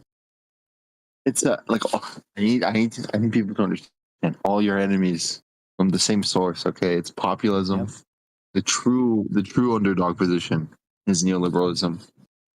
No one cares. They're never gonna read anything. They never read a single paper in their life. Again, it's frustrating that the average person, I don't think they know what the word control means in studies. I don't think they know with anything. Basically, I don't know. But it's annoying. It's annoying. It's annoying. It's annoying. Yeah, that's why I watched and you might have seen me watch this, or it's only uploaded because I uploaded today. That like Bernie Sanders talking to the West Virginian voters or whatever, and people are like, "Oh my god!" Like, yeah, it's so great that Bernie Sanders can like appeal to the MAGA voters in West Virginia and everything. And I just feel so depressed watching that video. Like, I want to critique you. You were like, I don't love unions, but I don't hate unions. No, I hate unions. I'm that, bruh. I do hate unions. What now? What now, bitch? Yeah, I hate unions. I saw the guy say there used to be infinity coal mines, but now there's only one, which is this channel. I was like, yeah, good. In fact, we're going to close your channel now. That's another coal mine we're going to close. Fuck you. None of them are unionized. Good, great. We love that. Love that. I'm sorry. You hate productivity. You hate progress. You're my enemy. Real. Yeah, it's so bad. It's so bad. It's all slop. You were correct. It's just like all slop. Why does no one care? It's so bad. Ugh, gross. But yeah. At least our nation is not raped anymore by trade or something, right? I think that's what Trump said. Oh my god, dude, and the H-1B visa shit too. Oh my god, kill me. Oh my god, kill me. Like it's dude, like it's at best like just an opportunity for rent seeking. Like it's at best like just companies are gonna make deals with the Trump administration, and Trump is gonna sell his fucking cryptocurrency so that Microsoft can get an exemption to the $100,000 fucking fee for hiring an H-1B visa person. Like, oh my god. Like, Right. Yeah. You know what I saw? I'm unrelated, but I think so. There's CPI by states, right? There's CPI for like cities, even. I don't know if there's one for PCE, but I did see like a implicit regional price deflators. So I wonder if that's it. So I don't know if there's like real personal consumption expenditure data for the cities or states or whatever. So if there is that, then you could just divide, the nominal price deflator by the real price deflator and get like the implicit index. So I don't know. I'm thinking maybe that'd be useful. But yeah, did I tell you about me and Rose were thinking maybe we'll replicate the Javarol paper with about BCE, distributional CPI? Yeah, because so far I was thinking like, no, if I couldn't be fucked doing this, I might just take their distributional CPI estimates and just multiply it by how far away CPI is from PCE. You know what I'm saying? yeah. Or divide it, I guess. But yeah. So I thought maybe, I was thinking maybe that'd be useful, but I don't know. It's all also Wait, the hold on, Tylenol thing is a distraction from the Epstein stuff. Yeah. Hold on just real quick. Why aren't unions seen as a market response? If I create a wage database to aid workers in negotiation, is that bad? First of all, the wage database would not require unions to like act on behalf of that new information or whatever. They could still grant workers more bargaining power on its own. But the issue is the government is preventing like the companies, for example, from hiring scabs, right? And the government is mandating that companies hire negotiate with the unions, and the government mandates that in some states, the not right to work states, in order to work at a job, you have to be a part of the union too, right? Like the issue is not that there can't ever there would never be such a thing as a totally free market union, but the big thing that enables unions to exist is the protections granted them by the government. That's the issue. Right.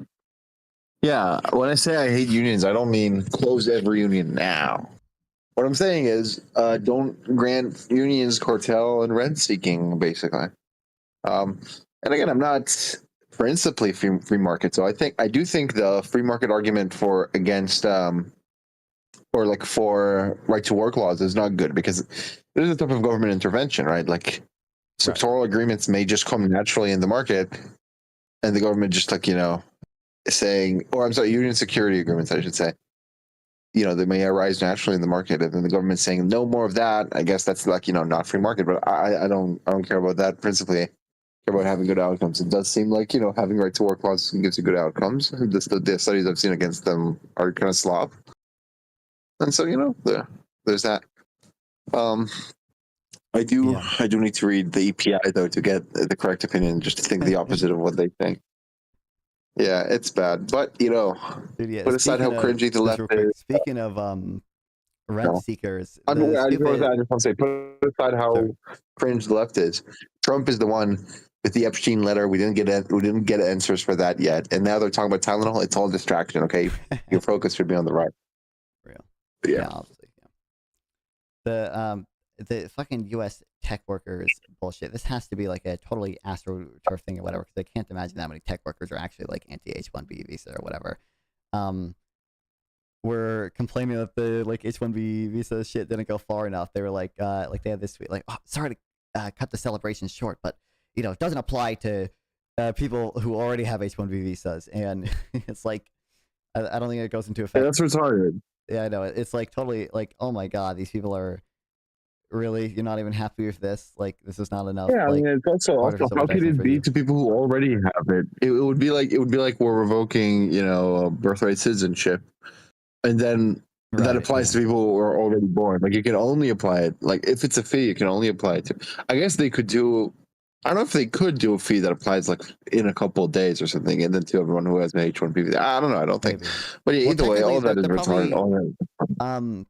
There might be, from what I've seen, a more complex legal argument to get around this. Technically, they probably can't even do a fee to begin with this high, because the fees are only supposed to be able to, like by statute, cover the cost of processing the transaction. And like there's already been court cases that have said like you can't use fees of this type to raise revenue for the government. Like it just has to cover the cost of like.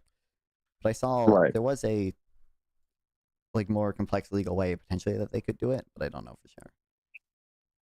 But also, I don't trust any court to not side with Trump. So.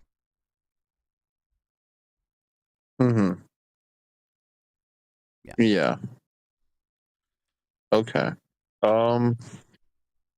Let's see. Yeah, I don't know. It's all very sad. It's all very depressing. But happy new Jewish year in non-Tron, okay? Yeah. It's Jewish New Year. Is it? Yeah. Look up Rosh Hashanah or whatever. Yeah. But either way, I don't know. Also, happy birthday in 2 days. I'll forget to say it then. What the hell? Oh yeah. Well, happy birthday, what? Ehud Barak? What about Ehud Barak? Someone in chat said happy Ehud Barak. Ehud Barak? I assume they want to say Ehud Barak, which it was the prime minister. What? Sorry, my Hebrew pronunciation. Unbelievable. Yeah, bro. Either way, I just wanted to shitpost. But, bro, I miss Biden. We're going to have more than 3 years of this. What the fuck? No, and then we're going to have JD Vance. Can't wait. Oh, my God. Yeah, yeah. I'm voting Newsom. But, yeah. Yeah, that's it. Have a good one. Talk to whatever. Yeah, appreciate it. Talk to her. Yeah. Someone explain how I went to school for economics and never learned real economics, i.e. Ludwig von Mises and Murray Roth. Dude, that video pisses me off so much. Oh my god. Oh my god. I've definitely complained about this video before on stream. But, dude, and I can't believe well, actually, no, this is exactly the account that would tweet out the Libertarian Party of fucking New Hampshire or whatever. Like, holy shit, dude. I thought you were talking to Daniel D. Martinez. I haven't asked him to appear on anything, like I said. I was reached out to him for like advice or whatever. He's a nice dude. I'm surprised he even replied, but yeah. Could you take Bush over current Reagan? I would almost certainly take Bush over either Bush really, but certainly Bush won over Trump. Same with Reagan. I don't even know. The issue is there's so many memes about Reagan that like I don't even know what Reagan, like what the fuck Reagan actually did. Okay, so it's hard for me to even know what Reagan would do today. I think Reagan might have actually been pretty bad, the issue, like, you know, I'm low credence either way. Okay, I really don't know. Certainly, like, I don't think like people blame Reagan for a bunch of bullshit and like the stupid populist messaging that the left has. I don't think a lot of that stuff is true, but how to sample text like Biden? He held up weapons shipments to Israel. I don't think Sample's talked about it in a while, but I'm pretty sure all the, you know, relatively minor shit that Biden did in Israel, Sample would be in favor of. My cat is destroying my microphone. For example, what are you studying? Can I ask? Economics. Okay, so what do you think of Thomas Sowell? I actually really like him. I bought his book, Basic Economics. He's one of the first economists. Do they teach it here? Not yet, but also. Okay, so now you're proving my point. If you're studying economics and they're not teaching Thomas Sowell, you're not like, oh my god, getting an education. You're getting an indoctrination. We like a college level class should be teaching Thomas Sowell, really, especially like there. As far as I know, I don't know if there's any idea expressed in basic economics that is not expressed in any standard econ textbook. And you're being scammed. It's just that, you know, econ textbooks are usually going to be better and more honest with their sources than Thomas Sowell is. They're going to be more nuanced. They're going to have more data. They're going to, like, you know, actually have objections to a totally libertarian world or whatever. What contribution of Sowell should they be teaching? Yeah, exactly. Also, there's another, like, okay, Milton Friedman. They teach Milton Friedman here. No, but I'm aware of him. Okay, Ludwig von Mises. I'm aware.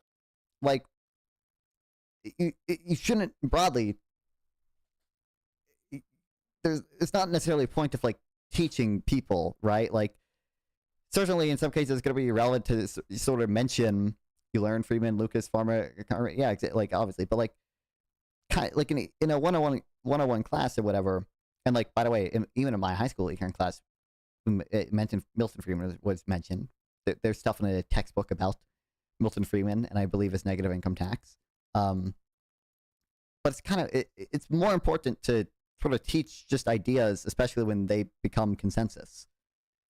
Like Friedman's ideas of monetarism, you know, the Anna Schwartz view of the Great Depression and stuff like that. That stuff is, you know, taught in any economics class.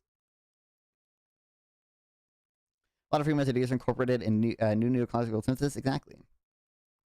The fuck does econ grad mean they don't teach Friedman? Oh, I think this guy, he says, like, this is like his like second semester or something.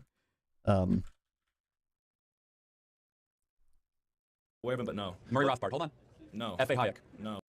Murray Rothbard. Frederick Bastiat. I generally have no clue if did Ludwig von Mises or Murray Rothbard actually make any contribution meaningfully to like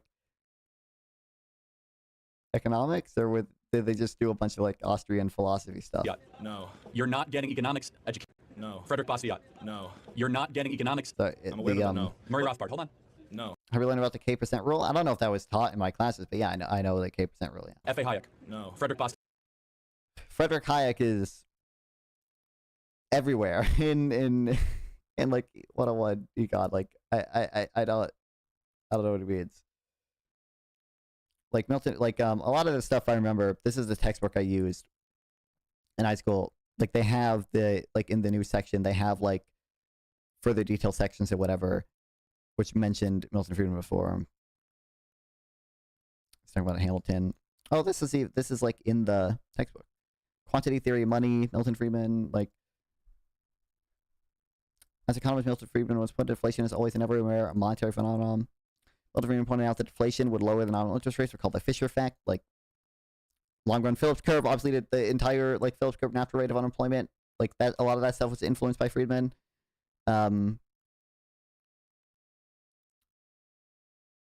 Yeah. Might not even be that. I thought the negative income tax was mentioned, but I could be wrong. Kirk just wanted a different indoctrination. Isn't the ethos about being well-rounded? I mean, the okay, well, RIP, fucking Sotero, whatever.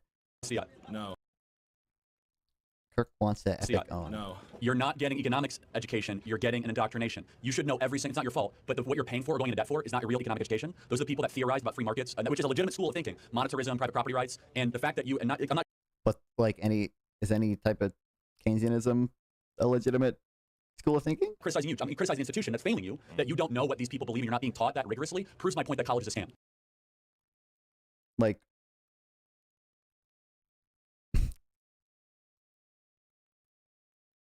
okay.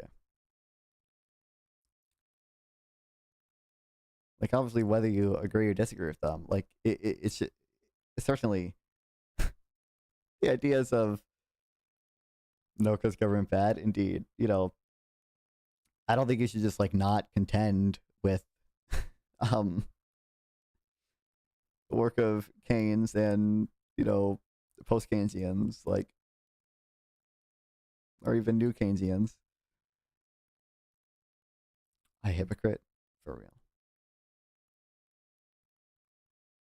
Yeah, that shit was crazy. The U.S. tech workers aren't happy. Okay. Those who are visiting, leaving the country, visiting India, they don't need to rush back before Sunday to pay the $100,000 fee. $100,000 only for new, not current existing holders. Therefore, if H-1B was approved before September 21st, 2025, and an alien is currently vacationing outside the U.S., they will not be subject to a new fee upon reentry. Like, really, we're trying to have a reentry fee of $100,000. Like, oh my god.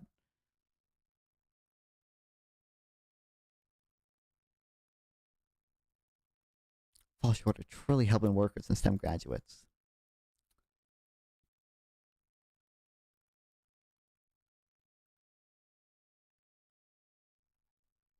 Horrible. I didn't learn even an ounce of post-Keynesianism. They're the true suppressed voice. Yeah, I mean, obviously, yeah, like alternate reality where we have post-Keynesian Charlie Kirk complaining about it. Yeah, I don't think we were taught, and like, you know, we are very much, you know, it's ingrained in us that natural rate of unemployment, money's neutral in the long run. I'm trying to think of other sort of like, you know, big fundamental tenets that are sort of contrary to a lot of post-Keynesians that, you know, are taught as sort of fundamental tenets that, you know, even the business cycle, even like the, you know, not that the Keynes's ideas in the business cycle weren't discussed, but, you know, certainly for my teaching, you know, they leaned more heavily on either real business cycle theory or sort of a natural rate theory, like. Not fun. Are you for student loan forgiveness? I'm not super for or against it one way or the other. I don't think it was. I don't think it came at a good time. Certainly, it was expensive during an inflationary period. I don't know. I will say, certainly, you know, there is that aspect of it. I don't think Biden should have done it. Well, actually, it would have been better if Biden didn't do it when he did, but I don't think it'd be maybe if I thought it was a net benefit, and obviously he did not have another opportunity to do it in the second term. Maybe it would still be net benefit even if it was slightly inflationary. The real business cycle theory is that there is no business cycle. Real. The word real doesn't make sense there. What's up, Alyssa? Thomas Hope contributed to economic theory and misrepresenting sources for real. Listen, for whatever issues unlearning economics has with his videos on trade, all right? The Thomas Sowell videos are very good. I think the Thomas Sowell videos are very good. I didn't like the first video. It was very weird to me that the first video about Thomas Sowell, the first like quarter of it, is sort of critiquing Thomas Sowell's like definition of economics, and I think his point was just that for economics, there not only needs to be scarcity, but needs to be something else as well. I forget what it was exactly. I didn't feel like that was the strongest opening you could have made, but should colleges be free to attend? Getting a STEM degree, probably. If not, then I'm more mixed about that. Reacted to Professor Nomi, whoever authored A Big Myth? Don't believe so. Or has two thumbs and hates human freedoms. Me, that's for true localists. That's me, for real. I do hate human freedom. I don't know what this dude is. The religion and a free market. Oh, man. Oh, this is probably close to God. Slop. Oh, no.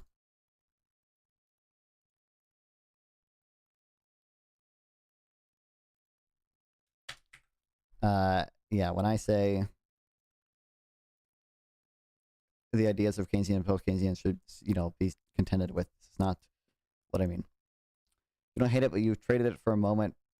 You traded a moment for something you consider net utility. That's the only thing I fundamentally value, right? I believe freedom is incrementally good because freedom typically leads to an increase in net utility. But you are correct, Michael, in saying that the only thing I sort of fundamentally value is net utility.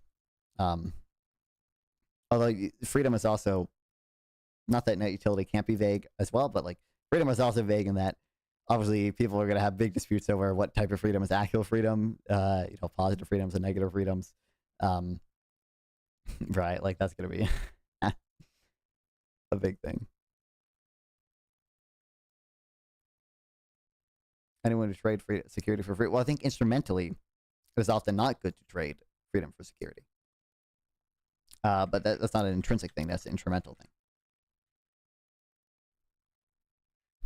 So your localist Jubilee decisions should be made on the closest to the people they affect and maximizing local autonomy. I agree. I don't think that maximizes net utility localist.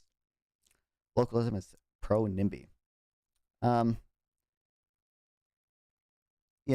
the real world, obviously, yeah. But do you think I should teach heterodox theory?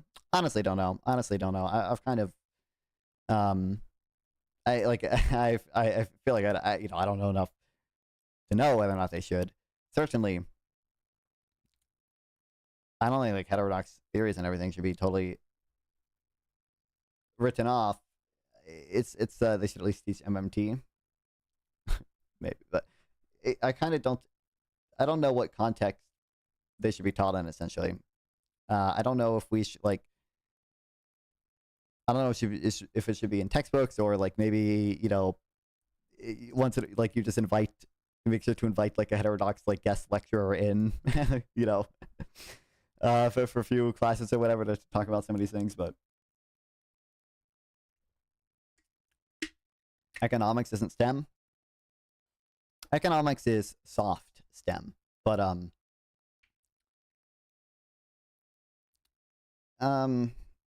actually, I was gonna say, I don't think that'd be an issue not to pay for economics degrees because spillover benefits of tech workers and more traditional STEM workers are probably larger than economics, or economists. But I actually don't. I don't know exactly because it'd be kind of hard to assess the marginal benefit, but certainly, like if the effects of good monetary policy are very good,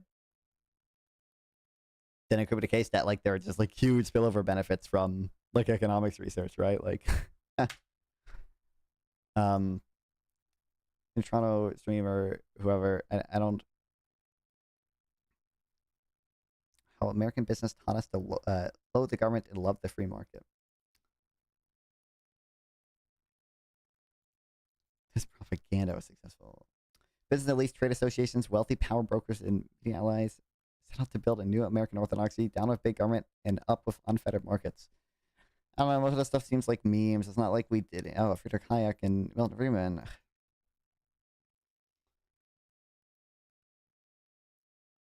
General Electric sponsored TV show that became that beam free market doctrine to millions and launched Ronald Reagan's political career.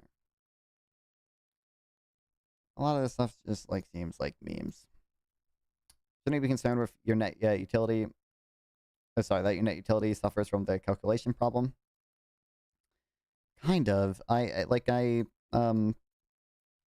don't think that's a like, that's a sort of a pragmatic problem. And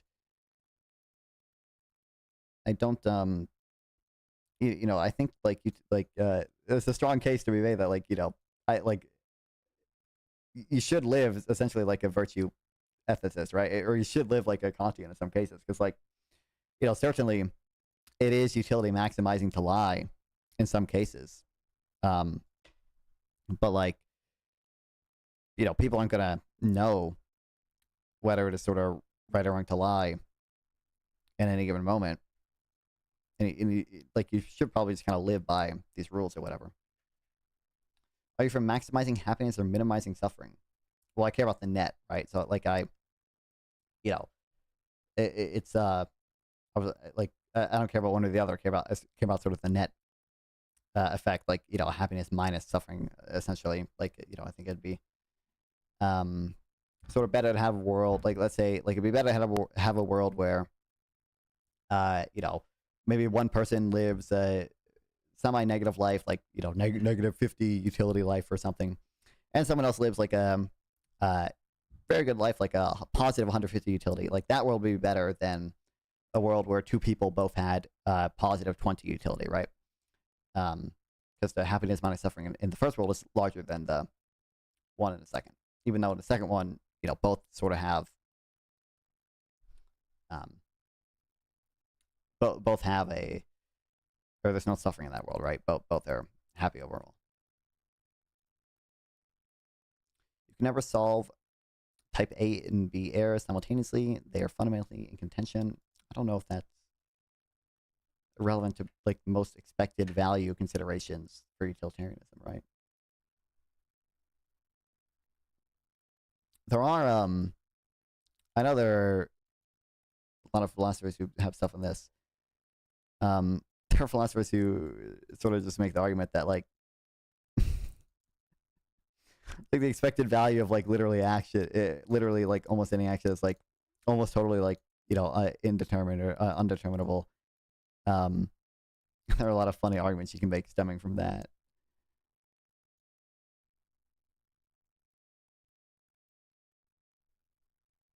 Anyway, we've gotten so unbelievably distracted. Holy shit. Not that it's a problem. I love chatting to you guys. I love you, chat. Don't worry. It's not like I like getting distracted. If I didn't want to be distracted, I would I would make sure to lock the fuck in. But I do really enjoy streams like this where I just get to chat with y'all and go on random tangents and stuff, and that helps me if I don't have a solid plan for streaming to still make some fun content.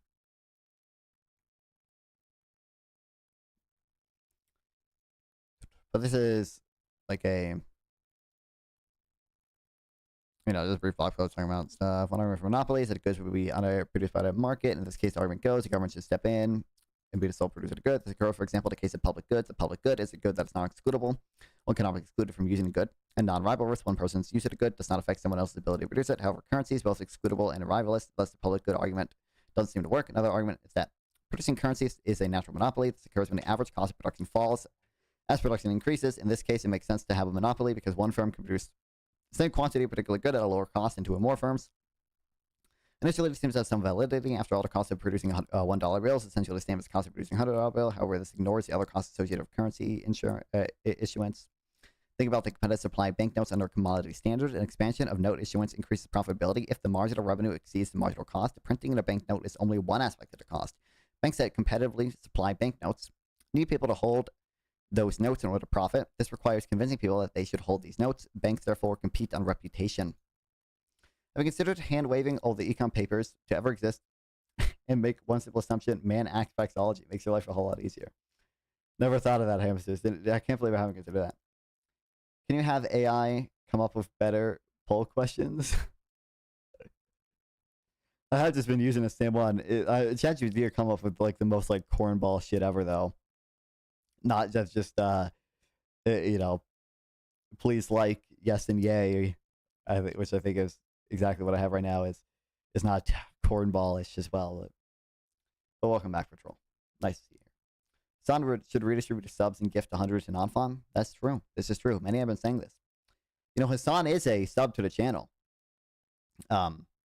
Believe it or not, folks. Okay, so so still got a bit more work to do from him, but at least we got that much.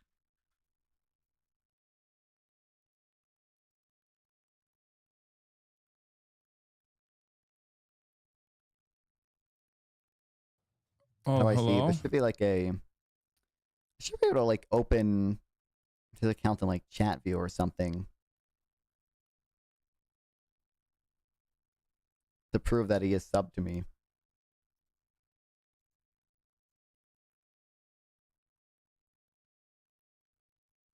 but I don't know. I think Chatterino can do it.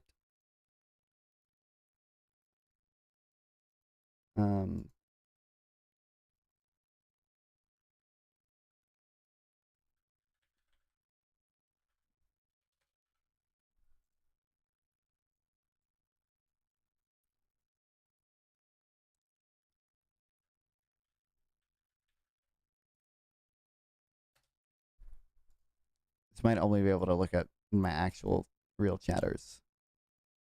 Oh, my login expired. Fake news. That's another Hassan Abi. Pink Pecker. Hassan is actually indeed sub to the channel, but it is a gift sub. I don't know if there's a mechanism I can prove that to you somehow. To open account in Chatterview Twitch.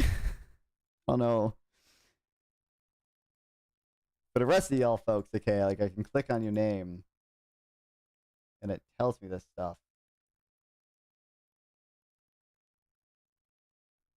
Wait. Yeah, hold on. Wait, if I just paste in Hassan's Abi's name there.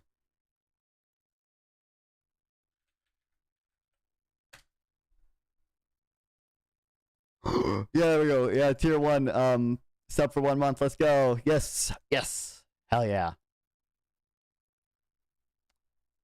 It does show that it is a gifted sub, right? So look at username, they are different. I don't think it is.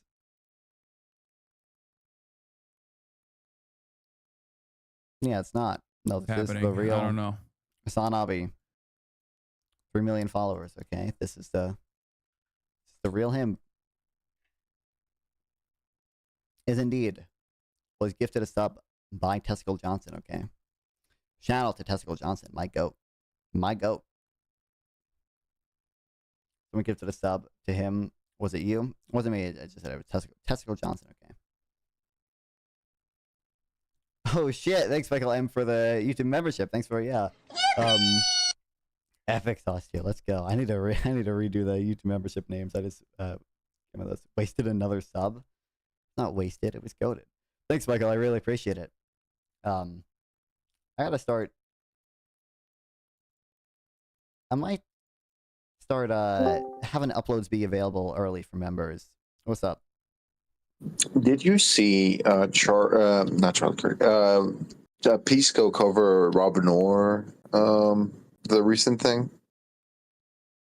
Yeah. I didn't watch the whole thing, but I did see that. I watched like the first half of it, and you know, it's Rob Noor. He's gonna. No, but it's not. It's not Rob Noor. It's the entire right wing. That's how they think. That's how they've thought for a while now. And I just want to point out, this is, in my mind, I know this is not like the definition or whatever per se, but this is the fascist mentality. Like this idea that I can live in contradiction, nothing matters as long as it's beneficial for my side. I just want to maximize power. And, you know, I have no standard. I'm not going to define a standard. I am a hypocrite. That's a good thing. Fuck you. That is the fascist mentality. That's exactly what Rob Noor is. That's exactly what, like, you know, anyone who's just like has the mentality of trigger the libs, that's what it leads to. Like the only thing they want to achieve politically is trigger the libs. Nothing about achieving good policy goals. And yeah, this is that. So, and he also, we should not get distracted. He says stuff like, "I don't care what anyone on the left thinks because blah blah blah blah blah." And I say that too symmetrically, right? Like, "Oh, you don't care about poverty or pro-Trump, right?" Like, but the difference is that if they give a good argument, I'll listen to it. If they show me that I'm violating my standards, I will. I just don't care what their personal complaint is, since they're so hypocritical. But like, I will address the argument every time. They won't condemn it. They think there's something bad on their side, and they're never going to condemn it. And yeah, this is bad. This is horrible. But this is what we're up against. I mean, it's just so bad. And these people don't have principles. They only will do whatever is good for them, and good for them, right? Because that's how you get power. And we're gonna fight against that. That's just very scary to me. You know, this idea that, like, you know, people can live in contradiction. Because look, you know, not to get too weird about it, Like, yeah, a contradiction does lead to you justifying everything. That there is the principle of explosion or whatever. Not that it's like 100% applicable to logic, but I'm just giving the principle here, right? Yeah. So, yeah, I mean, just horrible, horrible. You cannot trust anything these people say, and the only thing you can do is expose it with like Pisco. So, I think that's great. I think that's great. I love Pisco. I did think Pisco did like a pretty good job at just going through and explaining, like, you know, throughout like every conversation I have with Rob Noor or whatever, like it's almost always just him refusing to like lay out any standard. He just wants to say like everything is the same, and you know, both both sides are just bad with whatever stuff or whatever. And I'm not gonna hold my own side to whatever standard. The important insight is that he does this because he has to do it. He cannot defend. Right. Yeah. The right wing. Every time someone says blah blah blah blah blah blah because Hillary Clinton and the emails, they cannot defend what Trump is doing. They know. I don't know if they know it. I don't know if Rob is capable of like knowing stuff. But every time they do that, they're lying there. And yeah, I mean, at least it's open now. We've known that for a while. But like, yeah, every time someone Destiny had a good analogy on his stream. You know, it's like when you invite your friends over, and he's like, I don't know, it's raining, right? It's gonna rain. Then you look at the sky, and it's like only one cloud, like 500 miles from here. It's like, it doesn't seem like it. But okay, well, I don't know. What about the humidity? It's like, I don't know. Isn't it cold? No, it's not cold. They're just giving excuses. Just say you don't care, right? Yeah. Just say you don't want to go. That's fine. I understand that. And sometimes I don't want to go. But yeah, the same with them.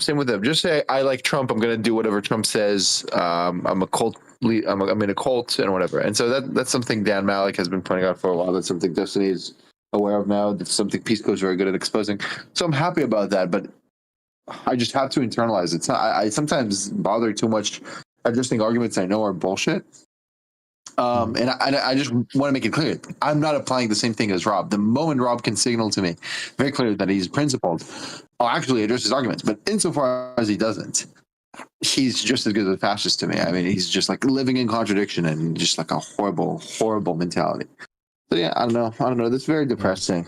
I don't know what you were talking about before. It's probably worth asking more often. I don't know if I've ever actually asked this in debate. It's just like, what's your line? Not that liberals can't fall into this sometimes too or whatever. It's just to ask like did you have any opinion on like tariffs before Trump started talking about them? Did you have any opinion on H-1B visas like before Trump started doing shit or whatever? And and ask them to demonstrate it in any way. Yeah, exactly. That's the good thing about like, you know, having clear standards or whatever, right? That's how liberalism works, right? Like, you know, you have a system of law that treats everyone equally, no matter if you're poor, rich, white, or black. So yeah. I think I just am very scared of stuff like that. You know, it's like, yeah, we're just hypocrites now. We are hypocrites. We just want power. We'll do whatever. This is a war. Yeah, I mean, if they're and now the only question is like, if they think it's war, should we just take it? I don't know. But, you know, it's whatever. Did you see what, do you know LSP, Liberal Sanity Project? No, I've not seen that. You don't know that guy? No. Don't worry about it. Don't worry about it. Don't worry about it, man. But yeah, this guy. You mean look it up on Twitter right now? Is he a YouTuber? I don't think that's a Twitter name anymore. I think he changed his handle. But yeah, all he does right now is just dog whistle about how people should kill Trump, which I disavow. But yeah. What is this new on Learning Economics video? The death of free trade. What economists don't get about Trump. I have not watched it. I was warned that it was basically slop. I have like I said, I only watched the first minute or so or whatever, just the intro. But I was warned it was basically just him saying, "Oh, economists were wrong about free trade because you know Arthur Dorn Hansen, was it 2017? Their paper came out or whatever." Like, yeah. Oh, maybe. Okay. And another thing, do you watch Pac-Man a lot? No, I don't. Okay. He had a good show 2 days ago, or 3, where he, I don't know if I agree with him, but like he, asks the question of like, how did we get here? Or like, what is the division here? And so is it religion? Is it whatever?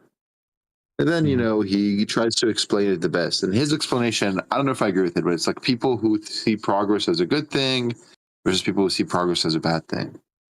I don't think that's a good framework. I do think a lot of it is religion. But I forget what his counter argument to that was, but that'd be interesting. I do think just like a lot, like, I don't know if you've been seeing this as well, but recently they've been a lot more on the Jesus stuff, right? Like, it's Jesus and it's God and it's blah, blah, blah, blah, blah, blah, blah, blah, blah, blah. Oh my God, bro. They want a theocracy. It's so clear. It's so fucking clear. They want, like, religion to inform politics. Or policy, I guess. Like, it's fine for religion to inform politics abstractly, but like, you should not justify laws based on going to let them interrupt same religion. I don't know. Yeah. Yeah. I don't know. It's very depressing. Yeah, I don't know. Dude, well, he did make a good point. We just have to win the House, man, in 2026. But at some point, look, I've argued against accelerationism all my life, right? But at some point, I don't know if, like, if we win the House and we shut down Trump, I don't know, man. Like, is that enough? Like, people like, I mean, the American people have the memory of a goldfish. If we don't let Trump be as bad as he can be, people will forget about how bad he can be, and we'll learn nothing, and we'll not fix the problems. I just don't know, man. I don't know. I just have no faith he'll actually care that much or actually blame him for any like good or bad shit he does. Like, there might be like some particularly salient issues where like if the tariff like raise the price of vegetables or whatever, then like maybe that will actually, like, voters will actually blame Trump for that or whatever. But like, I don't know, like that's so bad. That's so bad. If like people don't vote against Trump because of the coup, the millions dead because of USAID, the censorship of the FCC, the violation of the Constitution, in so many ways. Well, that's the issue, is that none of that is salient at all. Voters don't care about that. That's and I so don't bad, think, right? Like, voters don't even. It is, yeah, it's bad, exactly. But it's hard. Like, Democrats, I don't even think I've been able to effectively message on this stuff. A lot of the media is like decently favorable to conservatives, especially the new media, online shit. So I don't even. That's why I do think. Yeah, that's why I'm like, should I even punch left anymore? I mean, like, maybe we should just let the populists have their go. Maybe I think Newsom is doing an excellent job. But like, yeah, maybe we should have some populists who will like fucking cry about the 1% and do some bad economic policy, and maybe that's preferable. Like, of course, I disagree with it and I'll criticize it, but it's just, yeah. On the other side, I don't give a fuck at all. Also, just real quick, I was looking at just the video description for the Unlearning Economics video. One of the citations was debt the first 5,000 years. Oh no. Yeah, I don't know. I think Unlearning Economics is okay, but his Discord server is just cancer, man. No, I'm not involved in his Discord server, but I think I told you. Oh yeah, no, I do remember. Yeah. No, I remember that now. Yeah, yep. No, it was cancer. Also, I'm kind of sad. I'm kind of frustrated at myself. So one of the criticisms there, it's so bad. It's so, ad hoc. One of the criticisms of the Splinter paper was like, the data only goes up to 2019. Yeah, bro. Yeah, I'm pretty sure what? It's like not so long ago. And then he showed they also made an updated paper, right? Like, yeah, it's not even. Yeah, where they update the numbers, so it's still up to date. But oh my god, it's so bad. It goes up to 2019. Okay, bro. What? That's a trend. The trend is not going to be too different. But I don't know. They're dumb. I don't know. COVID was the greatest wealth transfer in history or whatever. I should add that.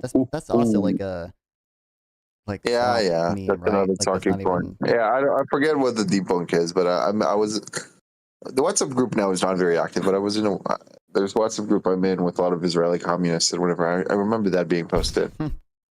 Yeah. I remember a lot of stuff that now I know full well how to debunk. I scroll back in that group chat and see 3 years ago they were posting that and I had no response. Not because I like, oh, here's an argument against you, sample text, and then they were just like posting it to each other, and I was like, oh, that's retarded. But like, I don't have the time to explain why. But then I see now, oh, it's that retarded. It's like that bad. I wish I called it out at the time. But yeah, I don't know. Communists are like truly vile, man. They're like so bad. They're so bad. But yeah, I don't know. I don't know if populism, like, yeah, maybe, we should have some dumbass, fucking guy who will complain about, like, oh, everything. What I don't like in that Bernie video is that he attacks the Democrats so much. That's the problem, Yeah. It's not cool to be a Democrat. It's not cool to be a Democrat. And it cannot be that the only way that it's cool to be a Democrat is to be the people who hate Democrats. All right, that one fucking kid, at the beginning of the video, he was like, oh, this is like the first election I could vote in. I'm primarily a Democrat, but I voted Trump. Like, oh my God, how are our vibes like this off? Like, what the fuck are we doing? Like, I don't know. I don't think he explained his exact motivation, but this is unbelievable. Who's this? It's JC. It's because those people are liars, non-fun. That's why. It's because they're not Democrats. They never were. They just swung with us. They just slid with Slick Willie. Because they always reference Bill Clinton. They just got swept up by Slick Willie and his charisma. And then they realized, oh, I'm not actually a Democrat. I never really was. And now I'm going to say that I was a Democrat, but now I'm voting for Trump because that gets me brownie points on the internet. That's the problem. It's like cool to be a Trump supporter. You're triggering the libs, ha ha ha, liberal tears, ha ha ha. And then it's not cool to be a Democrat. That's why the Democratic Party, even under Trump too, which is like the craziest admin of all time. It's so bad. Even under him, the Democratic Party has like a terrible approval. Why? Okay, Why are we Trump, like this? though? Trump also has a terrible approval. He just dipped below 50% with the one demo that he's been consistent with. Yeah, but the difference you really is don't stop talking over other people, do you? Doesn't matter who it is. Non-fun, me, it really doesn't matter. Interesting. He wasn't even The difference is that Republicans feel good about being Republicans. Right? That's the difference. I kicked them. But yeah, that's the difference. Like, no, the difference is Republicans feel good. Like, yeah, of course Trump has a low approval rating, but within Republicans, he has a 90+ approval rating. Right? That's how they win. They have their echo chamber where it's cool infinitely to be a Republican. Mm-hmm. And yeah, there's no punching right there. You can never punch right. Or maybe their disagreements come only after elections. But like in the left, it's so bad. It's like always attack the Democrats. You always attack the Democrats. You always attack the Democrats. Like, that's so bad. Why can we not be cool on our own? It's bad. I don't know. We solve it. We're fucking fucked, man. I don't know. I'm doomed. I am doomed. And the problem with saying I'm doomed is like some fucking retarded communist will be like, well, now you just need to examine the systems that got you here. That's neoliberalism, and you're doomed under neoliberalism. That means it's bad, right? Maybe it's because of people like you. Not feel like he talked over you. So maybe criticism is that it enables populists, but like I don't know. Everything is bad. I don't like it. Stuff is so much worse than in the 50s. I just want the 50s back, man. That's what I want. That's what I think. That's my philosophy, right? But yeah, of course. One factory job could give you infinite cars. That's so true. It was so powerful. Like you were the moment you were in a union, it's just like 1 second of work and you could like be Elon Musk. But now because of Reagan, we don't have that anymore. Oh man. Yeah. That's bad. Yep. Indeed. Yeah. Did you see I'm gonna binge watch. Yeah. Good. Zoran was hanging out with Joseph Stiglitz. Really? Yeah. Oh man. Oh my God! Enough. I cannot wait for Zoran to do concentration camps for capitalists, so I can criticize Stiglitz in another way of supporting authoritarians. But yeah. I'm gonna go now. I'm gonna binge watch all of Bill Kristol's podcast. Okay, I'm gonna binge watch all of it. I am a neocon. I'm pulling off the mask. Okay, this entire time I've had the mask on. Yeah, it's like 3 masks on, right? I'm a liar. I'm a hypocrite. I'm like, oh, I'm just a social democrat. Like, no, I want full-fledged neoliberalism. And then it's like, oh, I just want neoliberalism. No, I'm a neocon. I'm a neocon, bitch. What now? No, I'm not. I'm not a neocon. I don't think the word means anything either, really. But or at least when people say it. But I think it means more than neoliberal. Neoconservatism was like an actual thing people called themselves, And so, yeah, I don't know. Either way, I love Bill Kristol though. His podcast is great. He talks to a lot of good people there. But yeah. I don't know. I'll see you. All right. Talk to her. Yeah. It's so over. I feel like I've definitely heard this girl's name before.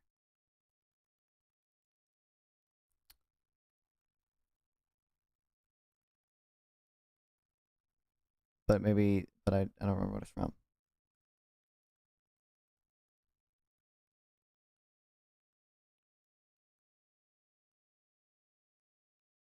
Or maybe I'm just bringing it up. Why do you hate Sample? Well, to be fair, Sample did kick JC, but kill me. Sample isn't even American. Opinion denied. They hate. I know, it's unbelievable. And you know what? He'll still win Non-Fun Ally of the Year at the end of the year. You watch. Check the VOD. There was talking over. Oh, damn. Sample wreck. Or Non-Fun wreck.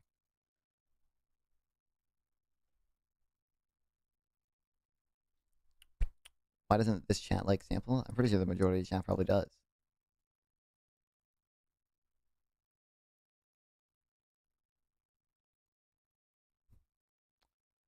Does Joseph Stiglitz live in New York?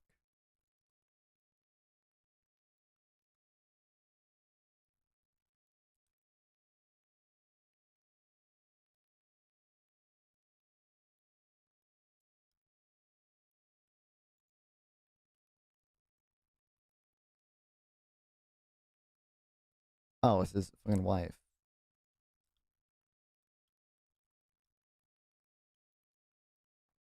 No one ever said economists were good at making money. Estimates true. Also, sorry. In this Trump admin, I wanted book burnings, border wall, mass arrest of inner enemies, hijack with a secret police, Gestapo police. Instead, I got hate speech, Israel first, Epstein cover up, and dial it all. Got autism. Why? I mean, I think you've gotten. I can't tell how much you're trolling, Aaron, but a decent number of those things as well that you mentioned that you wanted, but this seems like than just cloth wine. I don't know if Unlearning Economics makes this claim or whatever, but this person's saying really over chart because it implies that Africa should specialize in slave production. It's such a distinct rebuttal to the idea free trade is always beneficial. I don't think. Why is this left? Like, if a good has substantial negative externalities associated with it, like slavery probably does not entail it just because you have a comparative advantage and a good with a large amount of negative externalities that free trade is beneficial because you're not accounting for the negative externality, but regardless.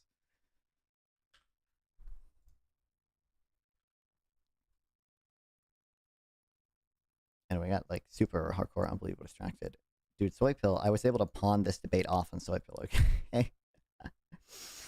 Sarah's hosting this show or whatever. I think the prompt is, I think, is progressivism and socialism inherently violent? So let's first establish what is political violence.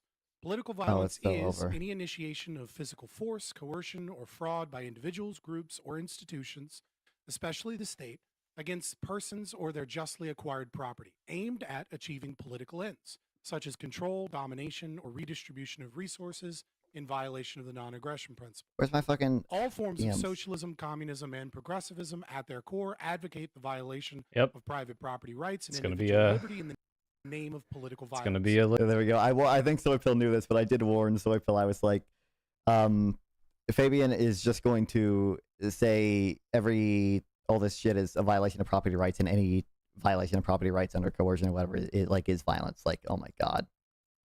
And obviously, under this definition, by the way, Fabian believes Gibbs, his own teammate's ideology, is also inherently violent. violent. Maybe not equally so, but Gibbs believes in a government. Any other libertarian who believes, or Gibbs isn't strictly a libertarian, but any libertarian who believes in a government, right? Like he would say Milton Friedman is like his ideology is inherently violent. Like, oh my God, kill me. Libertarian. But yeah, Sarah reached out to me about doing this or whatever, and I was like, if you can't find anyone else, I'll do it, but I'm good, buddy. I think I'm good. I think I'll do this one. Regulation status proof humanity sucks at calculating externality cost. I mean, I agree. Look at this poll. Okay, you gonna link something? Oh, what poll? Oh, sample text bad 3. Wow, incredible. Well, I can change that. I can vote sample text good. Okay, we did it.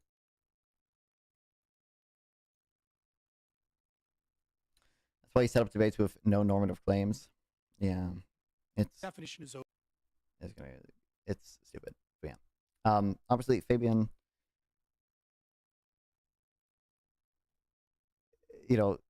It's not that well, actually, I do think his position is decently incoherent, but like, very silly to say to like have some debate about progressivism being inherently violent when like literally anything ever to you is fucking inherently violent. And I sent Soy Pill some of the like just Matt Brunig stuff or whatever, and I think some of the other places where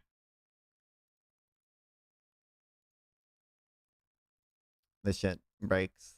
And also, I don't know if he's gonna mention this ever, but like, it is probably relevant that he thinks his own teammate for this debate also endorses an inherently violent ideology.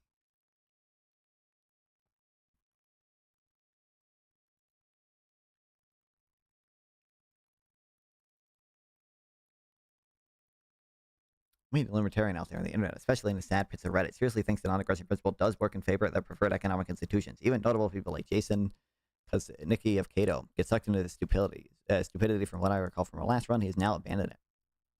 How fun should I push for a date with my latest Tindy match or pull a Gen Z and ghost? I mean, I think it's rude to ghost people. And unless there's a really good reason not to go on the date. I mean, I would do it. I wouldn't recommend ghosting them, even if you don't want to go on a date with them. I can blame the American people for voting Trump when they literally got poorer during Biden's term. What do you mean? Like, it's stupid to look at your bank account and like, blame the president and then vote for a fascist. Like, I don't know. Like, it's not how you should vote.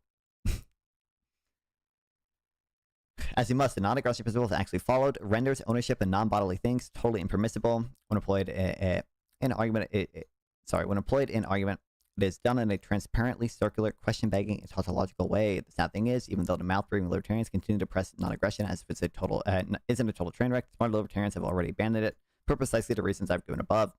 Here's libertarian philosophy professor Matt Zawalski. Sorry. That's nowhere close to that. I just read it as I used to have a teacher named Zawalski. Zolinsky. Even if NAP is correct, it cannot serve as a fundamental principle of libertarian ethics because its meaning and normative force are entirely parasitic on an underlying theory of property. Suppose A is walking across an empty field when B jumps out of the bushes and clubs A in the head. It certainly looks like B is aggressing against A in this case, but on the libertarian view, whether this is so depends entirely on their relevant property rights, specifically who owns the field. If it's B field, A was crossing without B's consent, then A was the one who was actually aggressing to B. Thus, aggression on the libertarian view does not really mean physical violence at all. It means a violation of property rights. But if so, then the NAP's focus on aggression and violence is at best superfluous and at worst misleading. It is the enforcement of property rights, not the prohibition of aggression, which is fundamental to libertarianism. Looking up to my younger role model. I appreciate Michael. Now it's a fairly good measure. Governments that make me poor through regulation, inflation, poor real wage growth, etc., are bound to be voted out. I don't disagree that, obviously, if you have inflation, or if you have restrictions on growth or whatever, that party is going to be a lot less likely to win elections. I don't think it's a sort of rational decision on the part of an individual to base your vote solely off of, sort of whether or not you got poorer over the last 4 years. Regulations increase growth. Well, there's a margin to everything. I agree in principle. Plenty of regulations have probably increased growth or whatever, but certainly,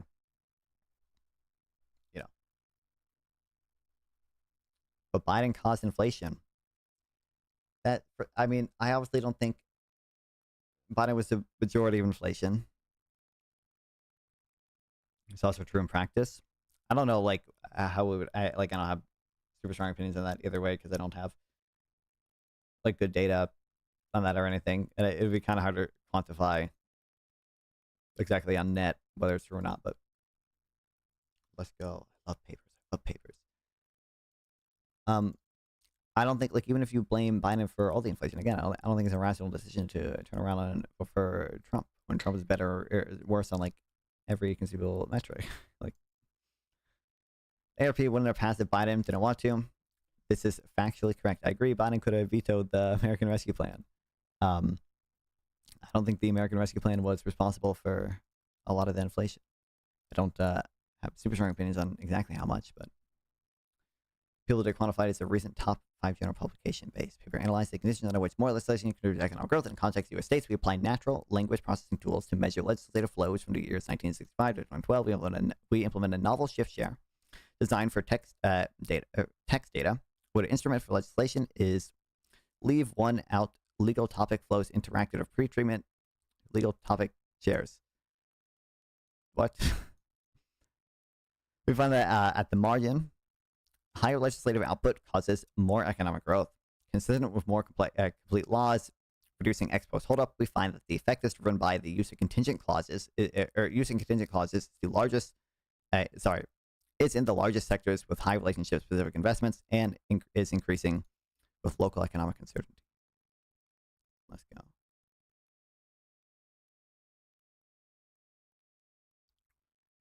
Bro, it should be called America Inflation Plan. I don't, like I said, I found that paper looking at the Georgia runoff election very interesting. I don't certainly think it's possible that the American Rescue Plan contributed, upwards of 30% to the pandemic inflation, but it doesn't seem likely that certainly was more than 50% from the stuff I've seen. And again, the fact that we did a lot, too much deficit spending during a pandemic is not in my view, sort of rational reason to vote for Trump as what, punishment for that or whatever. Imagine how disastrous a national $15 minimum wage was. God, Biden sold all his progressive wing. I don't know if that would have been disastrous. Yeah, it's just gonna be. I totaled my car because this. Maybe we'll watch this during my birthday 24-hour stream. Okay. What's the slur for? NAP violator, soy pill my goat. Let's do not see this inherent violence my opponents suggest. In fact, we see something. If we were to look at the statistics of people who do and do not support political violence, you will find that in 2023, 1/3 of Republicans believed that true American patriots may have to resort to violence to save the country. MAGA Republicans were 3 times as likely to advocate. Well, do you see the thing of $15 minimum wage isn't going to do anything in West Virginia? It would probably be bad for West Virginia. I don't think that most states are like West Virginia. $15 minimum wage would probably been pretty bad given the new evidence from high minimum wage experiments. Is that even that? I guess I don't know in the national context exactly how much $15 minimum wage is relative to sort of the median.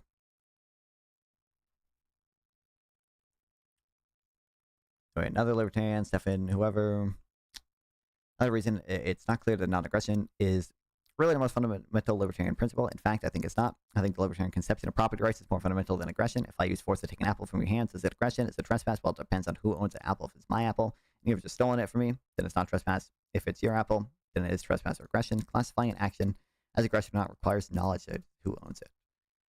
Yeah, like Matt Burnett has some good stuff on this. He has. I don't think I've read this actually. But I think this article was linked in that one, or linked in another similar blog post or whatever, about whether the 1% deserve the wealth. Okay.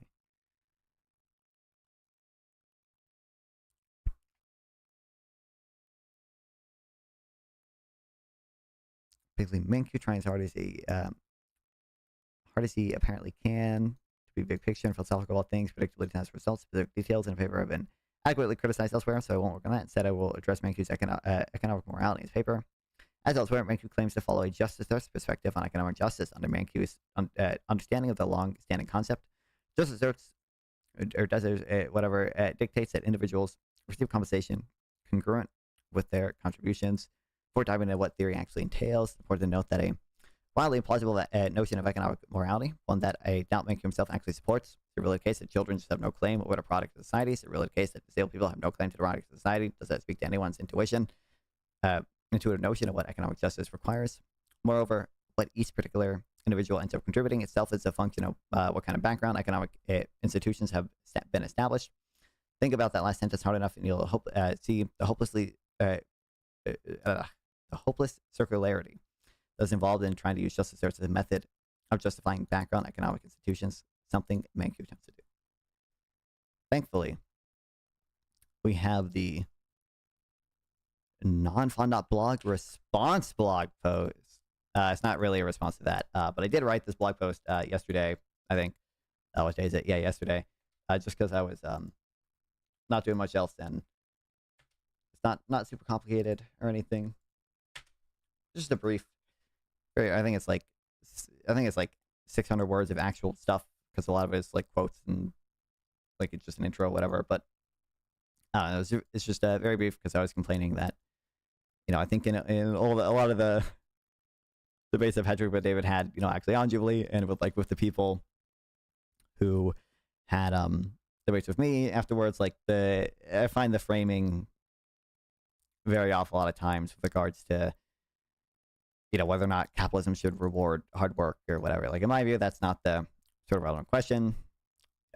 Relevant question should be how valuable the business is to the world, and how decisions start a business are influenced by policies meant to address this unfairness. This is like, in response to basically someone who was like born into inherited wealth or whatever, starts a business and eventually becomes a billionaire because he got seed capital from his parents or whatever. But one can dispute whether wealth tax can actually lead to poorer people and much poorer rich people, and it's precisely the debate we should be having. If wealth taxes socialism make us overall poorer, then even a best moral case for redistribution can't avoid the fact that poor will be worse off in the long run. Conversely, if redistribution boosts growth or well-being, defenders of billionaire must admit the property rights of the wealthy are worth the social cost of a worse society. It's probably a better way of phrasing this second half or whatever, but anyway, thought this was it's just a nice little short little thing I wrote. So, have a blog if you guys didn't know. That is the first blog post I've written in like probably 8 months or something. But which way does the utility trend when comparing I don't know what that word even is, versus idealistic truth? I don't know enough to answer that question, Michael. Yeah, just in case you guys didn't know, do have that blog post.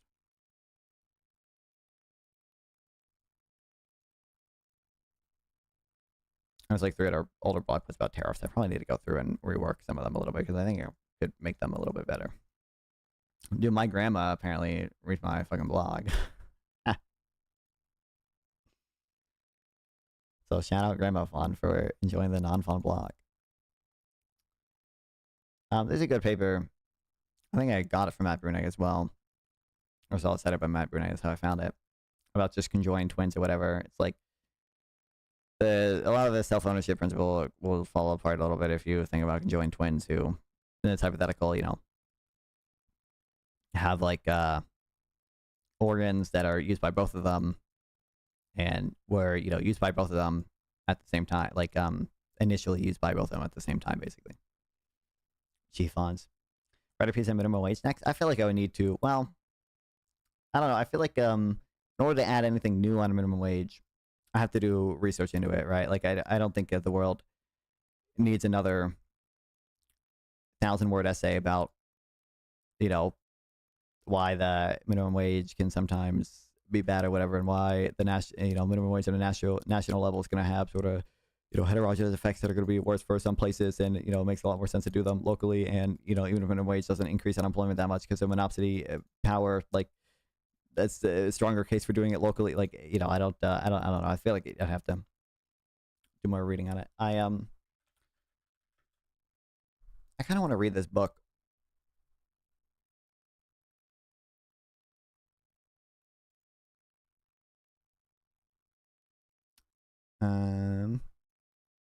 What the fuck?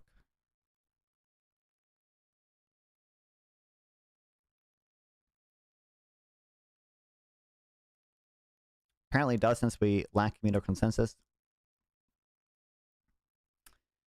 I don't think my favor in the margin is going to affect that much. Do business in small towns have the thinnest margin right now? Imagine how bad it would be with $15 minimum wage. Do is releasing a minimum wage book soon? Oh, hell yeah. There's literally just a book called Minimum Wages. I think it came out in 2008. Forget the authors of it or whatever. I remember the cover of it, which it might not have the most recent researching it or whatever, but yeah, it was I think it was probably this. I'm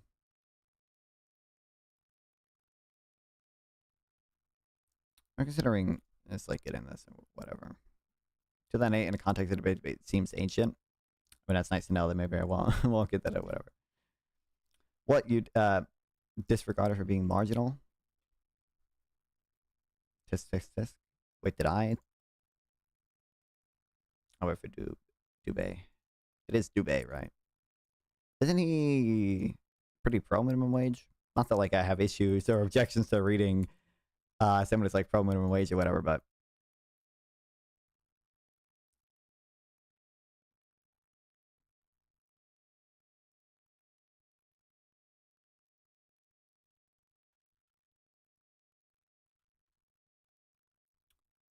I wonder, I kind of doubt Internet Archive has this or whatever. Is very pro? Yeah. I remember then Bob Marley is very likely that he even sent me one of these papers or whatever. I remember there being a lot of controversy over his paper about minimum wages and poverty. And what I took away from that is that it's pretty likely that Dubé's work on that was flawed, and it's more likely that minimum wage does not have any substantial effect on poverty. I expect to see your 500-word on my desk by the end of the semester. Listen, I mean, whenever I can, I do like kind of just writing what I want to talk about for my school essays and stuff. I don't think I'll be able to do that soon because I have a bunch of English classes. I didn't release this because I didn't feel like it was good enough to.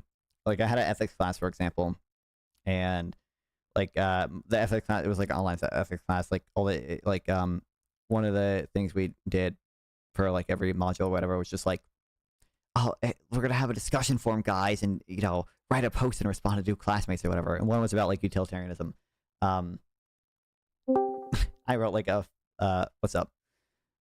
I opened your stream and I'm like, wait, why is the title Jubilee Kirk Slop? And I was like, whoa, what did they upload about Charlie Kirk? And then I see like, the left and right discuss, and then it's the left is like some two communists. Hello, no liberal. Mm-hmm. There's no liberal voice. There's never I'm waiting liberal for them voice. to do a fucking moderate liberal versus 20 socialists around it or something. But or Well, I mean, I would, They I would. won't. That'd No be one nice cares. to No one actually. cares. That'd be cool to do Liberalism is that. not a thing. Like no one cares about liberalism. Like liberalism is an insult across the board.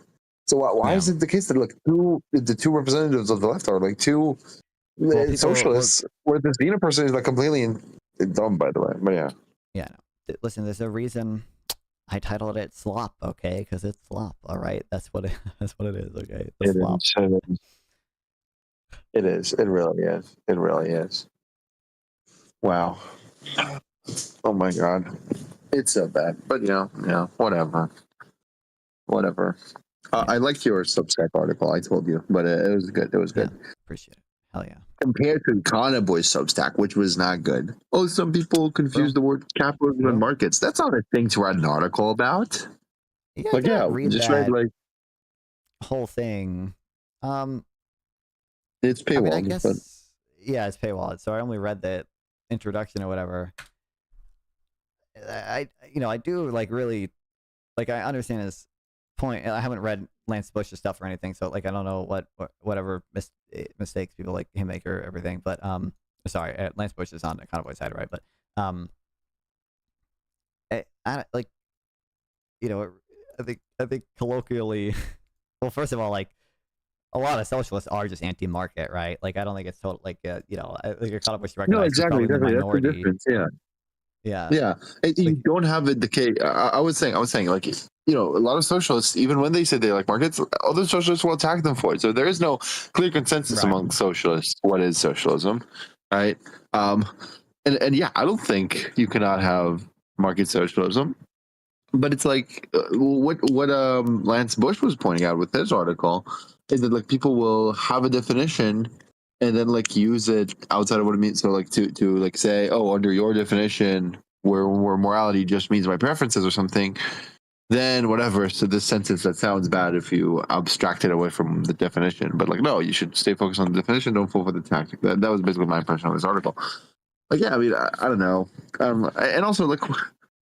Capitalism, that's really what you're complaining about? Some capitalists confused, whatever. Like, bro, like, do you not have anything more important to comment on right now that's going on? I don't know, man. I think that's just dumb. Well, is he gonna revert to? Okay. Yeah, is he just gonna revert back to like or not back, but revert to just like some people who just attack capitalism and liberals now? Like, do you not have anything more important to attack? Even his article about Trump's Intel purchase was really bad. It was really bad. It was like, oh, it's bad because it's not a controlling share. I thought it was bad. I thought it was bad. Because it's not a controlling share. As if the sovereign wealth fund has a controlling share in every company it has. Sure. I think but his point was that the sort of different types of state ownership that are going to maximize for different things. So it's not that like we need a controlling share or whatever. It's just that if you want to have it, like if you're trying to achieve the goal of managing Intel to onshore production or whatever, like then you should have a controlling stake or whatever. Yeah, but I don't think so. I mean, I don't think so. I mean, if that is your goal, then controlling it, like yeah, I mean, there is some state inefficiency and whatnot. But I'm saying, so long as you provide them an incentive to do whatever your retarded policy is, then that's what you should do. And I think, like, Trump did that. I think the goal is bad. But yeah. I don't know. I'm not so sure that the argument there follows. But either way, I don't know. Is the blog just going to be like more like bad socialist philosophy? Like another one? Is that what we really need now? I don't know. It's annoying. But yeah. All right. It's sad that maybe that's why Xena and Mason cannot respond to you, right? Maybe that's because they were doing the Jubilee stuff. Yeah. I mean, it just feels like there's no liberal voice. And it's bad. Yeah, but I don't know. I think that video will be forgotten very easily. It's like the left, right, and Epstein, Kirk, and Gaza. Wow, what? They're all going to agree because they're all populists, probably. I assume. I don't have time to watch the video. It's slopped. But yeah. Do you have any good videos for me to watch about a snack? I don't think so, but I do have to get through the rest of my stuff. Yeah. Well, what was the article you were reading earlier? It has like a bunch of graphs and whatever. You were reading like papers or something? Or like you were opening papers. I've been going a lot of rabbit holes. Do you mean the one about Argentina? Maybe. I don't know. I'll look around. But yeah, Veritasium uploaded a new video. Maybe I can watch that. But yeah. Either way. See ya. Bye bye. All right, talk to you. Where was I? I think I was explaining. I do like whenever I just do school assignments, I try to like stretch it to just talk about whatever the fuck I want to talk about. Like I had an English class in high school where we just had to write essays on whatever dumb topics she assigned. I was in the slow classes, okay, because I was lazy. Not the slow classes, but just like the regular classes, not like the AP, college level classes or whatever. So like we just had to write like 600 word, 800 word essays on some shit once a month or whatever.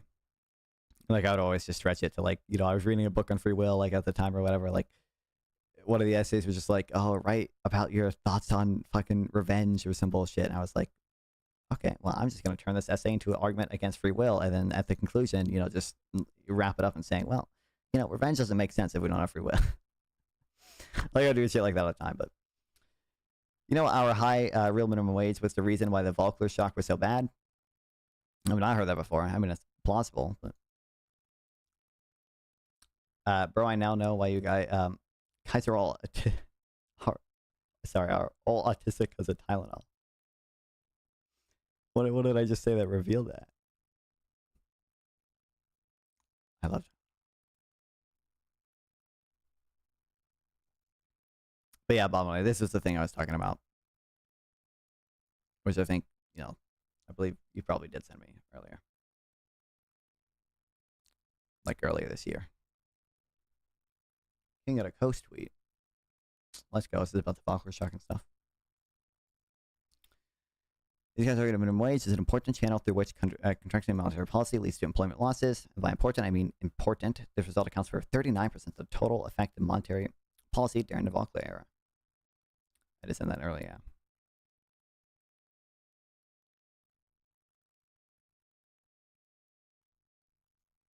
Listen, in my ideal world, we would not even have a national minimum wage, okay? It just seems like, even if it's better than not in some specific cases, like, it's just, the goals can be better accomplished with sort of more redistributive policies.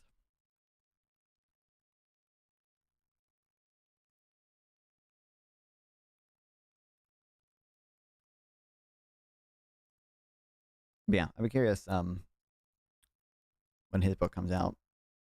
I don't know.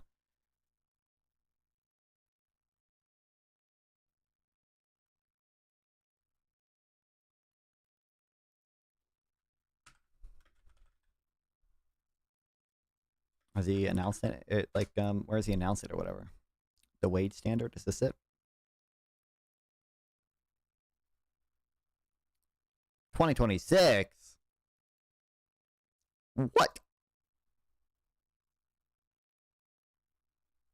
That's it?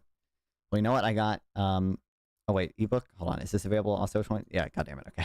I was like, maybe they released a online version and then the physical book later or whatever, but okay. I guess not. See, now this gives me or I guess not actually quite a year, to do an autistic amount of research on minimum wage, and then immediately the day the book comes out, write a 9,000 word Substack article reply to the. I need a class action lawsuit payout. For what? I've not seen minimum wage Volcker research yet. Looks interesting. Definitely is interesting.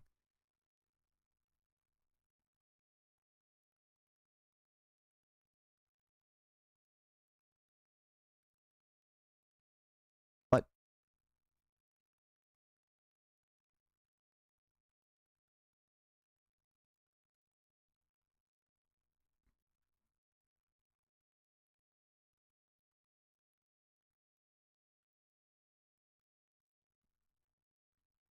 Oh, this is literally just his Twitter. Okay, I thought I was like going to retweet announcing it or whatever. But yeah. I don't know. That'd be interesting. Oh, Paul Krugman. Is it possible to link Oh, Discord shit. stream chat into combined live feed? If less than hour work, this should cover it. Censorship is infuriatingly opaque. I appreciate it, Michael. Yes, but it requires a different chat, kind of. And actually, I might be. Hold on, I totally forgot to enable Twitter chat. Not that anyone uses that anyway. But I appreciate it, $10 either way, Michael. I will actually look into that because I primarily used the Social Stream Ninja standalone thing, which doesn't allow for Discord integration because it does allow for integration of my other platforms like Trovo and stuff, and because it lets me have both a YouTube and a YouTube short stream, which other stuff struggles with, or just flat out can't do. But I've kind of just totally stopped. Like, I don't have the Trovo or any other shit chat activated anymore, like Party or whatever. Even Rumble, I don't have activated anymore, and I believe Restream can actually show the Rumble chat. So it might be worth just switching back to Restream, and in that case, I can indeed integrate it. I will look into that after the stream. No promises, because it might. The YouTube short stuff is fucked sometimes.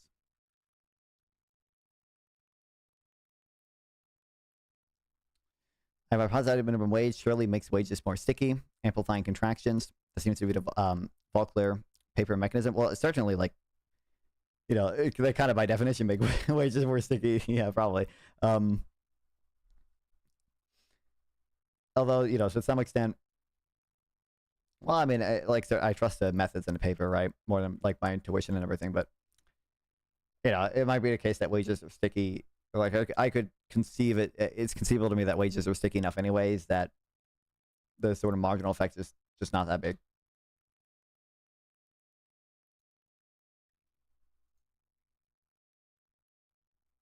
But yeah, maybe you know, if I did do a minimum wage Substack post, it'd probably be something longer and stuff than I think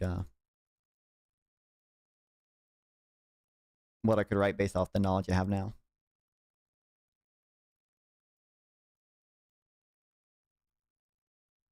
I appreciate hours attempt, brother. Do it. You know, to some extent, maybe I will. But, like, to some extent, I think you should a lot of times just when it comes to content stuff, just do it and make it good later, or you know, just do it because it gets you in the flow of doing shit more often. Minimum wage research is a huge rabbit hole. Yeah, obviously, like that's part of the issue. The opportunity cost, by the way, is probably pretty big too for something that's not as much as I like. Obviously, do like researching my own stupid bullshit, even if it's not relevant or debates ever. You know, that's a lot of work for something that is almost like rarely going to be relevant. Both are good reasons. Yeah.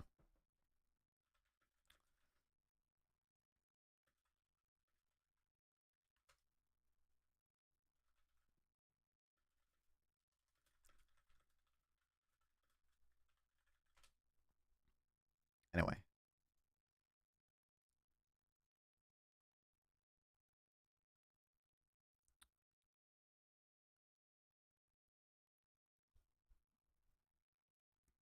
See, why would I research minimum wage when I have to research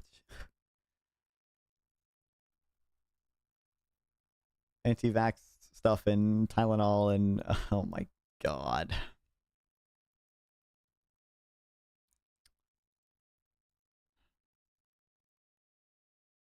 Startups almost always have negative effective value for labor. Do it anyway. You've gotten this far after all. Real.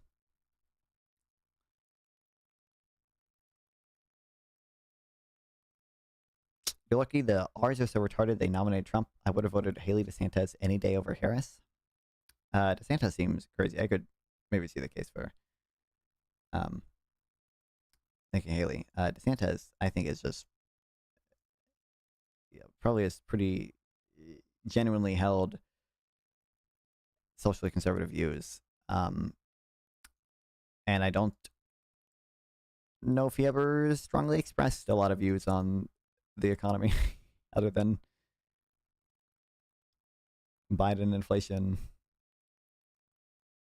Certainly, I mean, he's a Republican, so like certainly, you know, he's going to align pretty closely with a lot of those people or whatever. Those people.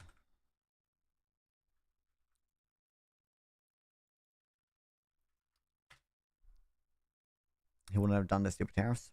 I agree.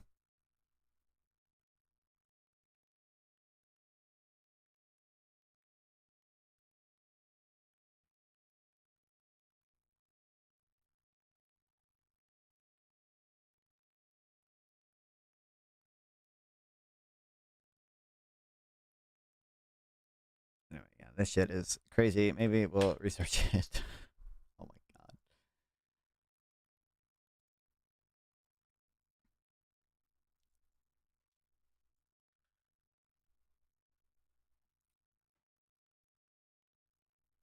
Don't think I have a comparative advantage in it though.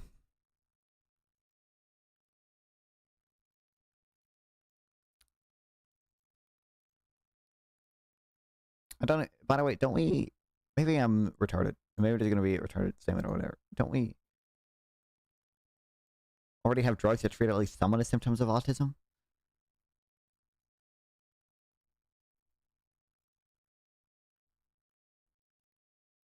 Like, you know, it's nowhere close to a cure or whatever. But like, if you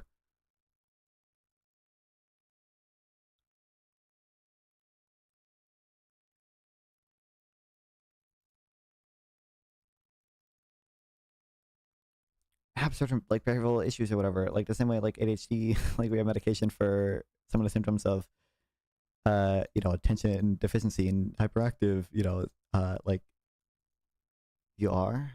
Do we not have, I don't know, like I don't know if there's just a general treatment for autism, but I feel like everyone's retarded and I'm confusing people with autism for other diseases or mental illnesses and stuff, and especially because autism typically has like some corresponding diseases or whatever. This was his economic agenda. Oh, sorry, I missed the first one, Metro. JK, my dude. Are there drugs given to treat certain symptoms of autism? It's all gonna be new shit. I'm gonna have to. No, there are no medications that treat the core symptoms of autism, but some drugs can help manage co-occurring conditions and symptoms such as ADHD, anxiety. Okay, yeah. See, maybe I'm just thinking of this or whatever, but like,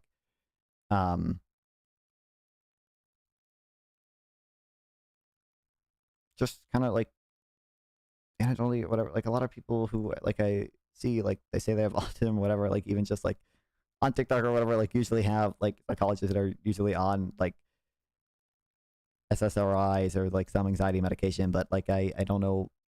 This looks like a scam website. Usually do approve some of the, or like treat some of the symptoms, whatever. Vote back finance policies and stimulate woke corporations. This is like exactly what I'm talking. Like it seems like Ron DeSantis was strongly focused on the culture war stuff and shit. But okay.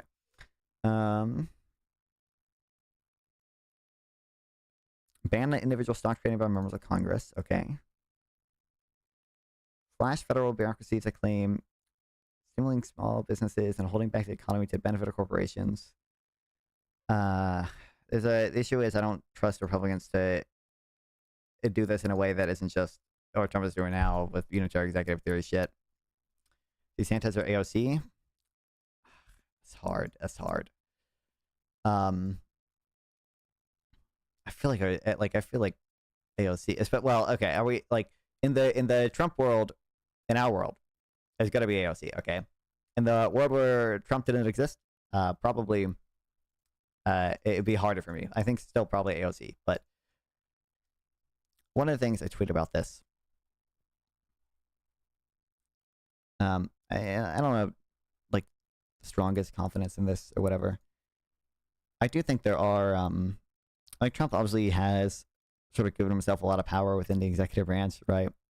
And I think like a lot of Democrats would roll back some of those powers. Like you did see Biden when he came into office voluntarily give up the schedule of appointments that Donald Trump did. If you had a Republican win in 2028, I don't think they would roll that shit back at all. I don't think any of them would. If you had a Democrat win in 2028, I think most of them would roll a lot of it back. Some of them they can't really roll back because courts have just granted the president that power, and that's just a power the president has now. AOC though, I don't trust that like she would roll a lot of those things back. Although certainly, like I don't think she would wield them in nearly as evil authoritarian way as Trump is or whatever.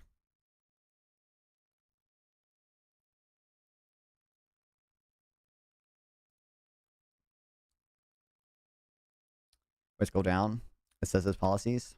I read 2 of them, right? I gotta leave here in a second, guys, but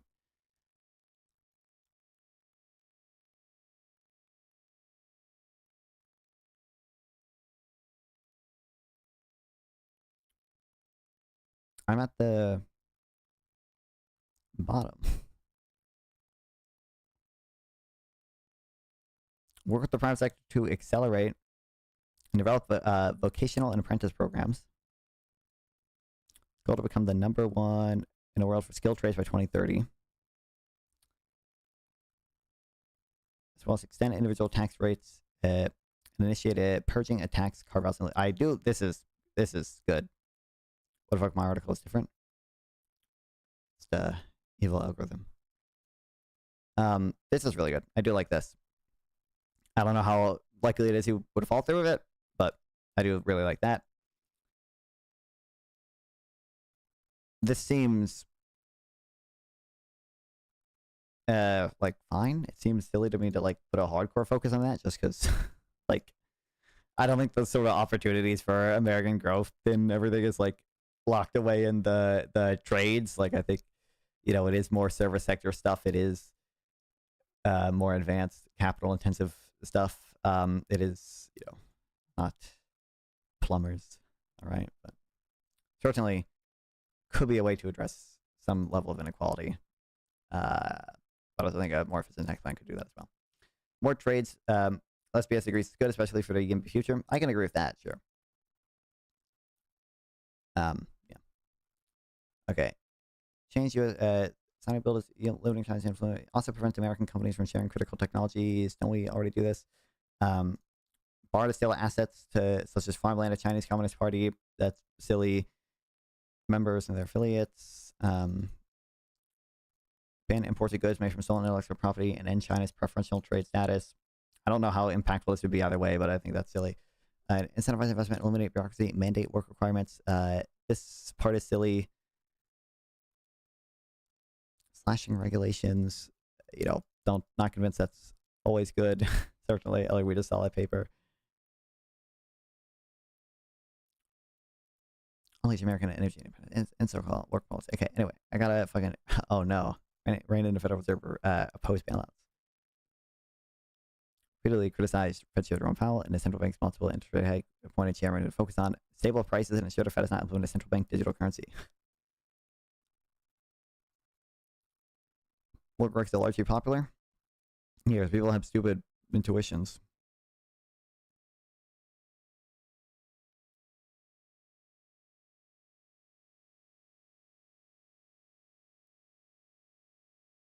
Okay, I gotta go. I got places, alright?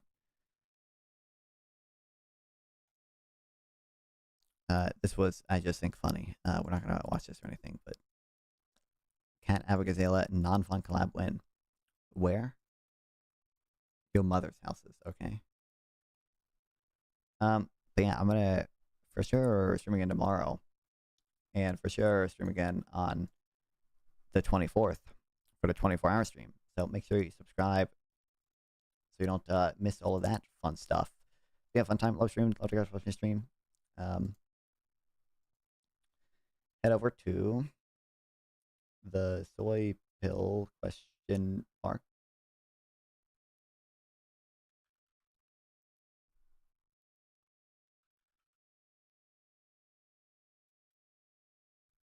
Yeah, the soy bill. Actually, I think I can raid the soy bill on Twitch too, because he does have a Twitch that nobody fucking knows about.